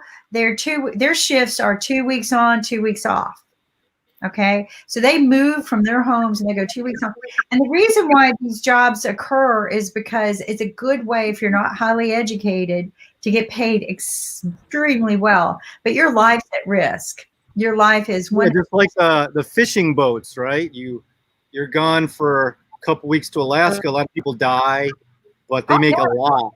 Yeah. And the thing is to them, putting people's lives at risk is nothing. They'd rather write that $20 million check in insurance than they would putting in place protective solutions. And I'm saying this because it's the truth. They would come on the show and tell you it's the truth. And the reason why I know this is because I've sat in their meetings. But here's the reality of how they live. Okay, there are certain gases that happen on a rig, and they're told to go check them out. Now, if a person passes out, they'll send a 3-man team. If a person passes out, the rest run. That person's dead. They didn't pass out. That person's dead. Sucked into the fumes. Like send a canary in, right? No, they send a human in because it's inhumane to send a canary in. So the human team goes in. There's 3. Person falls down. They run. Well, what happened one time? The guy didn't fall down because he breathed gas. He fell down because something happened. He tripped and he knocked himself out. Nobody went to help him. Okay. So, but what I'm saying is generally when they pass out, that's it. They're dead. The first man into the gas zone. So I'm like, well, why aren't we taking gas masks and a meter? It's an expense. Yeah. Or better yet, why can't we send a drone up with a meter to say that the gas is bad here? And they look at you like, and I'm like, are we still cowboy days here or what? There's Mr. Sasha. Hello, how are you doing today? We got some news from Sasha, some things that we're going to do today to help keep the minds preoccupied and educate Kim on how to play chess. But Sasha, welcome. Thanks a lot. Okay, I have to go now. I gotta pick up. We're talking about gas, right? So Yeah. I'm gonna cook some ribs, and I have this turkey fryer, and it runs on propane. So I got to pick up more propane to cook the ribs. Okay. What kind of? We could have a virtual barbecue. All right. What kind of oil do you use in your turkey fryer? No oil. It's an infrared system. It's like a toaster. You don't put a turkey in a toaster, and it's crisp on the outside, juicy on the inside. So yeah. Oh, you're gonna show us the food tomorrow? Oh, I'm gonna cook it today. So yeah. All right. Yum. Maybe when I'm cooking, if you're still in, I'll chime in and we could pretend to eat. All right. All right. Okay. Well, so what time tomorrow does the show start? 3 p.m. Eastern. Yeah. Okay, okay, I'll try to chime in after church then. Okay. We'll see. Perfect. I'll practice some songs. All right. 12 Please noon. do. 12 noon. Felipe is back. We'll book you in for a show. Felipe is back. All right. That's right. We're gonna have fun. We're gonna have a lot of fun, and we'll get to hear Dr. Yu sing maybe. So. All right. And so next week I'm going to try to get a couple more guests. Barb, the PhD stem cell researcher, and then Sam Merchant. He's the chairman of the World Stem Cell Summit. It's one of the premier stem cell organizations. He has an interesting background, so this is going to be real fun. I'm going to try to bring more guests on. It'll be fun. All right. That sounds great. All right. That Okay, sounds we'll see y'all. Thank you. Have a good weekend. Thank you. That's Vidania, Alexander. That's with that. All right. all right. Wow. Wow. I spent some time actually to prepare the material for the chess lecture. I was impressed with a wealth of material which actually shows what a beautiful game it is. It's not a question of making just moves and one guy won, another one lost. See, there are a lot of games which are being played out of million games. What people are playing online and internet. About 99.9999999% is total garbage. It's just garbage and garbage and garbage and more garbage. It's really nothing. I mean, you should throw away all this game, prosecute people who play these games. It's just awful. But when you're looking into really the golden games of great chess predecessor, which Kasparov wrote fantastic books, 5 books about his great predecessors. It's not only the qualities of these books, the material, there is so much love. He showed so much respect, so much love for his great predecessors. And some of them, like Anatoly Karpov, it was his enemy, arch enemy. They were played 5 matches for the World Chess Championship. And they were in very, very bad relationship almost of his life. There was only one episode when Kasparov respected Karpov, when it was in Moscow. Karpov was arrested during the street protests and put in jail. And Karpov visited him in jail and a chess magazine. But guess what? Karpov was not even allowed to a cell to visit him. He just left this magazines that he brought for him. In a way, sad story, I would say, overall. First of all, it's said that the 13th world champion, probably one of the greatest players of all time, was arrested on the streets of Moscow. That's already said. And another thing is that Karpov did a very nice gesture, and yet he was not allowed even to visit him. They treated 12th and 13th world champions, the greatest players of all time, like criminals. It's just incredible. But that's true story. No, Well, so anyway, I've prepared the selection of absolutely fantastic games. We are going to enjoy all. we got, and I'm looking forward to it. And it's at 3 o'clock this afternoon. But so when the show's over, I'm going to run get something to eat, and then Absolutely. back on. What I need is the doctor. I think Alex will sing a song before she leaves. Oh yeah, can you do that? Would you like Alex, one? Yes. over to you. Okay, I'll do a quick song for you guys. You look so beautiful today. Thank you. I'm wearing my second favorite color, black. My first favorite color is pink. Pink. Naturally, you know. Can you hear that? Is that nice and clear for you guys? Yeah. Yes. Amazing. I'm gonna do a quick tune for your ears only. So, since we're doing this cafe, Alexandra May's music cafe, which I'm so excited for, I thought I'd share a quick story because I'm a singer-songwriter and I don't shut up about stories. One of the first lessons I learned when I went to Nashville for the very first time is, and Kim, you'll know this, always become best friends with the barman. He or she knows what is happening in that bar. They know where you should go. They know who to talk to and all that. So always pay respects, always tip your servers. You know, it's always a thing, and I still believe in it. So I actually wrote a song called Barman.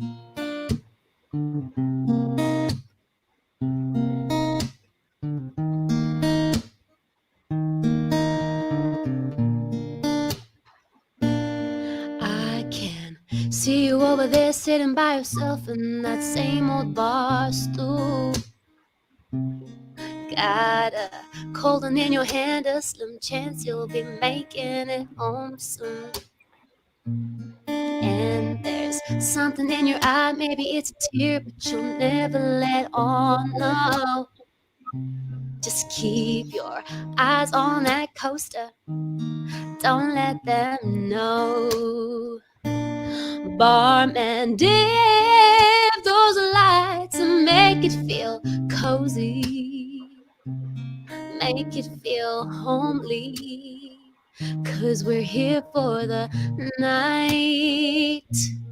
Barman, pour us another, make it a double, no, make it a triple, 'cause we're here for the night.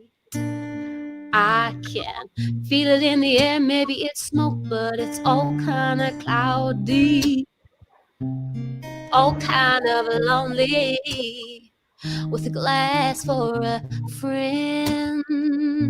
And the tip jar don't have much tips when it comes to your heart. No, yeah.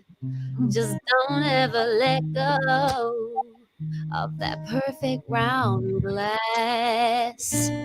Barman, dim those lights and make it feel cozy, make it feel homely, 'cause we're here for the night. The barman, pour us another, make it double, no, make it a triple, 'cause we're here for the night. Barman, dim those lights and make it feel cozy, make it feel homely, 'cause I'm here for the night. The barman, pour me another and make it a double, no, make it a triple, 'cause I'm here for the night.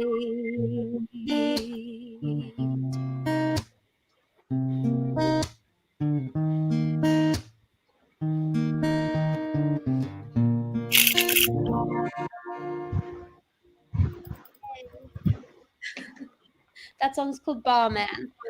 You know, so here's what's interesting. You make it sound like a love story. You almost sound like you're in love with the barman. Who is it, right? He makes us happy. He's serving us. A lot of times they protect us. I actually had one. My sister and I were out on our birthday weekend, and when I got up, every time I got up, he would take the coaster, a spare coaster, and put it on my glass. Every single time. So finally I come back and I go, are there bugs getting in my drink? He goes, no, ma'am. He goes, you're a woman. You're kind of new around our area and our bar, and I just don't want somebody putting something in your drink. Yeah, but that's exactly it. That they do really look out for you. I mean, we know about Bobby's Idol Hour in Nashville. Oh yeah, yeah. And how they were just. I know Josh really well. He used to work there, and he's now a great friend of mine. And he was one of those guys. But the very first time I went to Bobby's, and I've told the story so often, but here's another angle to it. My mom and I were sitting at the bar when I met Jim Martin, and you actually. We were sitting at the bar drinking Diet Cokes.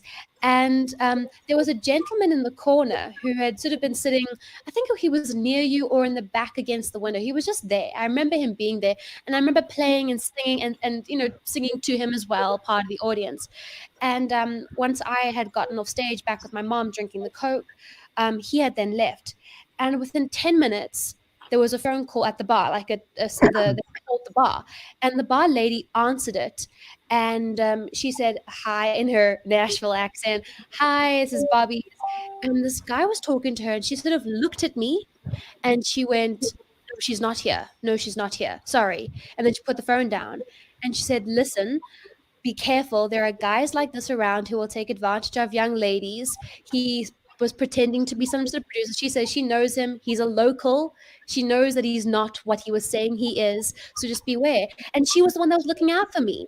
So I all the time, it's the barman, the bar lady, the barstress. I don't know what they want to be called, but barmaid people, barmaid. There we go. So yeah, I agree with you. You got to make your friends in the right place. I travel a lot. In every hotel, and you never know when you get to a new area if it's a safe area or not. So the first place I go to is the doorman. Yeah. I introduce myself, and I become friends with them, and I become friends with the girls or guys at the counter, so they know who I am when I walk in there. And then they see me coming and going. But I ask them, I go, what's the safety zone? Of walking. What's my safety zone? And I do. I get to know my safety zone. I get to know traveling in and out. What's the best transit? First thing I do. That's any place I go. I get those ironed out real quick. And when you make them as your friend, when they see you leave, sometimes they'll ask you, when you planning on coming back, ma'am? Yeah. And you tell them, and they look for you. So those are things. Your bartenders can be your best friends. They're the ones that they want you to come back. They want you to come back and buy more drinks and be happy. And they don't want you to die. They want you to come back and be miserable and cry. No, I'm just kidding. So they can make you happy. But the thing is that I love all your songs. We met that day. That was the day we met. And I'm going to tell you a secret, Alexandra. I had just met all the people in Bobby's that day too. Really? Yeah, you would have thought we'd known each other for years, right? Yeah. Like I just met them, and before you came in, or right after. But anyway, one of them, somebody asked me to go be a witness in a wedding. This is the second time that's ever happened to me in my life, a stranger. So I go next door and do an Elvis wedding. Elvis is next door, isn't it? Yeah, Elvis. Or another place next to it where you can get divorced. Two doors down, you can get divorced. But right there was Elvis marrying people. So he came in a goddess. So I went over and was the witness. And then I came back and started hanging out with Jim and them, and because I met them before. And I didn't want to miss my bus going back to the hotel. And and you came in about that time frame, but I had already made friends with all of them. And it was funny, about Bobby's, right? Bobby's is not there anymore. I'm just so sad. They had a big party for them, though. They were there for what, 50, 60, 70 years? They were the oldest bar on on Music Row, and the only bar actually on Music Row. Well, the only one left. They weren't the only one for years, but they tore all of the historical bars down for big I didn't know that. Yeah. Wow. So they tore all these places down for these buildings, right? And they made some new laws in Nashville. You might not be aware of them, but they made some new music laws in Nashville in the past 2 years that people can no longer do recordings at their homes. They have to go into buildings and do the recordings. Really? That's very interesting. So Alex, I would like to introduce Nikunj. I know. Sorry to keep you out. No, I was just listening. It was good to actually know how you guys met. And we got lovely Sasha. Alex is a performer and a singer based out of South Africa, and she has a beautiful strong voice, and I think she's one of the best we have right now. Yeah, I heard her. We met last time. Yeah, she sings really well. Very nice, very nice. She's going to do a musical cafe every Sunday. So if you're up late at night where you're at, you can definitely join her. It'll give you a time to relax, drink a little coffee, hear some great music and interviews, and just, chill out like you went to a cafe, and which is something that a lot of people are missing, right? They're missing that. And Alex, we are also doing a play reading tomorrow at 10:30. A play reading. We'll share the details, and the play name is Little Love. Oh. And it's by Nick. Yeah. Really? Yeah. What do you have to share about it? Yeah, Nick. Wow. All of this is happening. All of this great creativeness is. Yeah. I can't wait. No, this is going to be fun. We're making our Saturdays and Sundays more, educational, but entertaining, relaxing. Things that just make you go, wow, I feel better, right? Detox a little bit. Music, play skits, lecture from Sasha on how to better do your chess game. Just building that community again, right? But it's like Dr. Art was talking about, right? It's not. We shouldn't call it social distancing. He said we should socialize. We should socialize. We should do this, but we should call it physical distancing.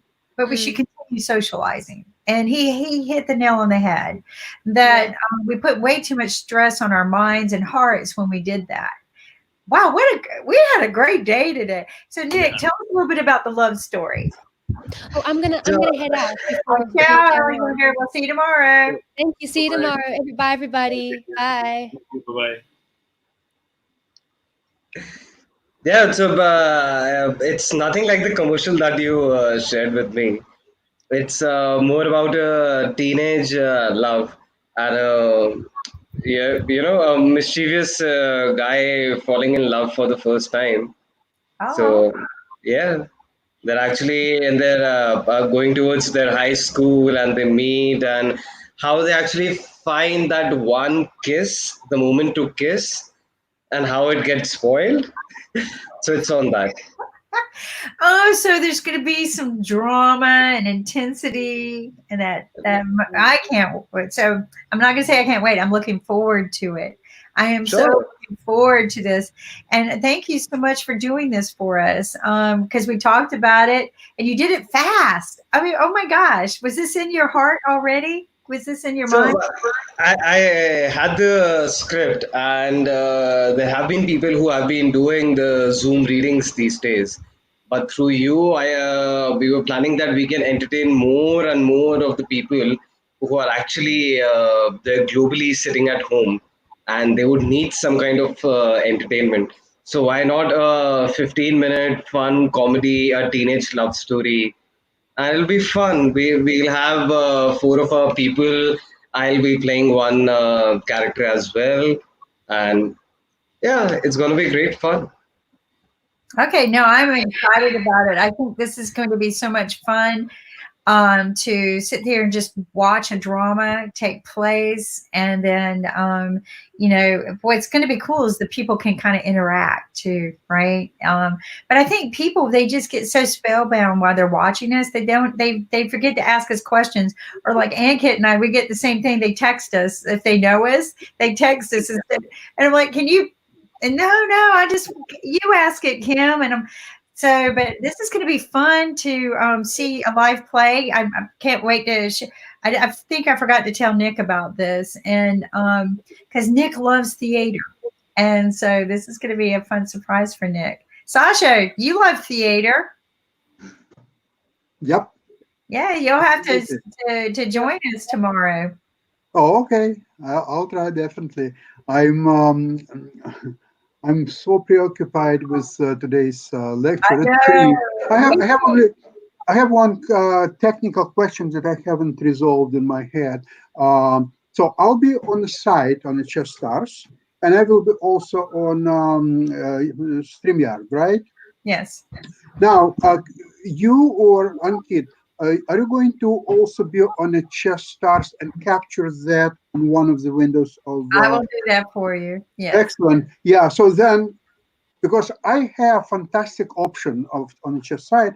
When, for example, I want to show one of the great games of, say, Robert Fischer. Okay. So I find in the library, and I'll show exactly how to do it. I find that game, then I press a button, and the game plays by itself. I don't have to really do anything. I can comment on the game and say what I think about the moves and why this move was made or another one. But the game will show just by itself. That's a beautiful option. And also I will go from a different option on the side, how to operate it, how to do certain things. It will be really interesting. So we will build it up to a contest, because the contest is the most difficult thing, because except our site, nobody does it in the world. So, but I want to build it up slowly. I don't want to impose it on. This is what I tell people. They keep telling us to get exercises, and I read in the National Geographic, and I swear anything in National Geographic is word. And they said that if you play chess for the day, you burn 6,000 calories. All right? Yeah. So I'm in. If all I have to do is sit there and mentally stress my brain out playing a fun game of chess and burn 6,000 calories, I'm down. But I have one question to National Geographic. If you play a fantastic historical game, a beauty, one of those games that I will show today, and you play million games on internet which are garbage, as I said before, you still burn the same 6,000 calories? Yeah. Fantastic. That's fantastic. As far as they're concerned, you just play the game for the day in like a tournament, like you're doing and you burn 6,000 calories. I'm like, oh my goodness. No wonder Nick never puts on any weight. So, it's good for boxers, by the way. So any boxer will play this. Okay, so guys, I say this all the time. I have been fortunate and blessed to work with Nick and interview some of the world's most amazing billionaires and millionaires, right? This journey was intentional to learn how people become successful. And in my journey, I wanted to I'm an engineer. I want to look for common denominator, right? So why are these men millionaires and billionaires? They all play chess. Common denominator. There you go. That was a big one for me. So, and it wasn't just, 10 or 5. It was my first 5 I interviewed. I was like, okay, they all play. So then our next 5, they all play. So then we did them in 5s. And then finally we started doing 10 at a time. And then we started doing 20. But all of them played chess. And maybe not like Sasha, maybe not a grandmaster, but so there's got to be something to the game of chess. No, you won't believe in it. Every family, they have a chessboard. I'm not sure whether they play it or not, but everyone has a chessboard. Well, would you agree with that? We can get chessboards are cheap. First off, let me tell you, you can get really cheap chessboards, and you can. And if you learn to play, you don't need a chessboard. You can play blindfolded like Elliot Neff does. or you can play online. You don't need a chessboard. You can play on. Kids know this online things. I still like to touch and feel, but the thing is that it's a cheap game. It's not like you got to go buy a lot of equipment. It's not going to hurt you, I don't think, unless you just blow a fuse because you're upset. But I made you laugh, Nick. There you go. I made Nick laugh. So, but the thing is that I think, in all honesty, it's a healthy game, and it's not a game where you're judged by other people. It's a game that you are just your skills only, right? And I could play Sasha. I'm a girl. He's a guy, and we can play equally. Well, not really. He's played more than I have, and he beats me all the time. But see, I need to play somebody who's like me, whose mind flitters everywhere, and you're playing, and your mind's going off. That's the person I need to play. Kim, one very little known fact when you're talking about all billionaires and millionaires playing chess or so on, there was a time in the 1990s where a lot of strong chess players, grandmasters included, came to the United States from Russia.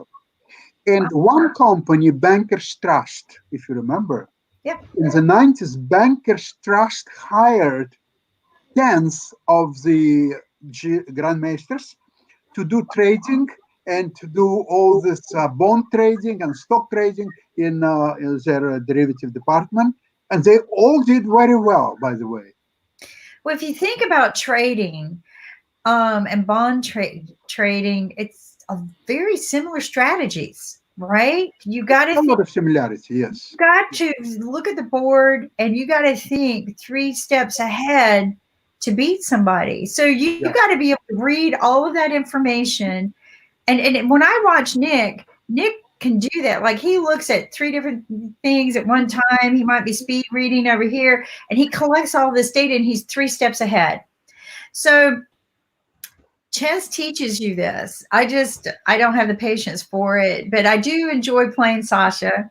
He beats me all the time. But he's very patient with me, very, very patient. And I'm looking forward to our game time. I'm so excited about the theater tomorrow. We're actually going to be doing live theater, live reading, love So stories. Can you introduce the cast who will be there with us tomorrow? So they're actually the same team that has played the other shows as well. So we have a group. We have a group called the Dreaming Stage, and we have quite a talented bunch of people. So there'll be 4 cast members, and one would be the reading the stage directions. Okay. Yeah. So and we'll try to make it not a reading thing. Yeah. But more like an digital play that people can actually have a look at. So we all have memorized the lines, and so we just took a break for dinner, and they're just now getting back to come and read the same thing. Yeah, it's a good piece written by Hendrik, and it's not too long. So we can we can even have some discussion with the viewers after that for maybe 10 odd minutes. Yeah, they can ask. Yeah, they can ask for where to get the scripts, how to work. There are many people who are interested in theater across the globe. Just to act, to have a holistic development of how they speak and how confidence should come to them. So these can be things that we can discuss with them, surely. We have kept 10, 12 minutes for that also. And I still remember my conversation with Nikunj, I think a couple of years back, I don't remember, that why can't we do a digital play? We've never thought about reading a play. We discussed about the digital play, and he said that there are some copyright things and all those issues going around, and I think we can't shoot it. Nikunj, remember that conversation? And I think I do. I do. Yeah. But now what people are doing, they're actually having a dramatized reading than giving the YouTube links of the video. Yeah. But they are now doing a live interaction with the audience. Yeah, and it will be just like this. There'll be 4 people, and everyone will be reading it. There'll be stage directions. It's going to be fun. It'll be No, fun. it's gonna be We're fun. all excited. Yeah. It's gonna be real theater. We get to just sit back and enjoy. And I always love a love story, right? Cannot go wrong with love story, and I'm so excited about it. But I think we're wrapping up so Yeah. that we can go to Sasha's game at 3. Nick, I look forward to seeing you tomorrow. Can we get our ambassador? Yeah, I'll just put her on.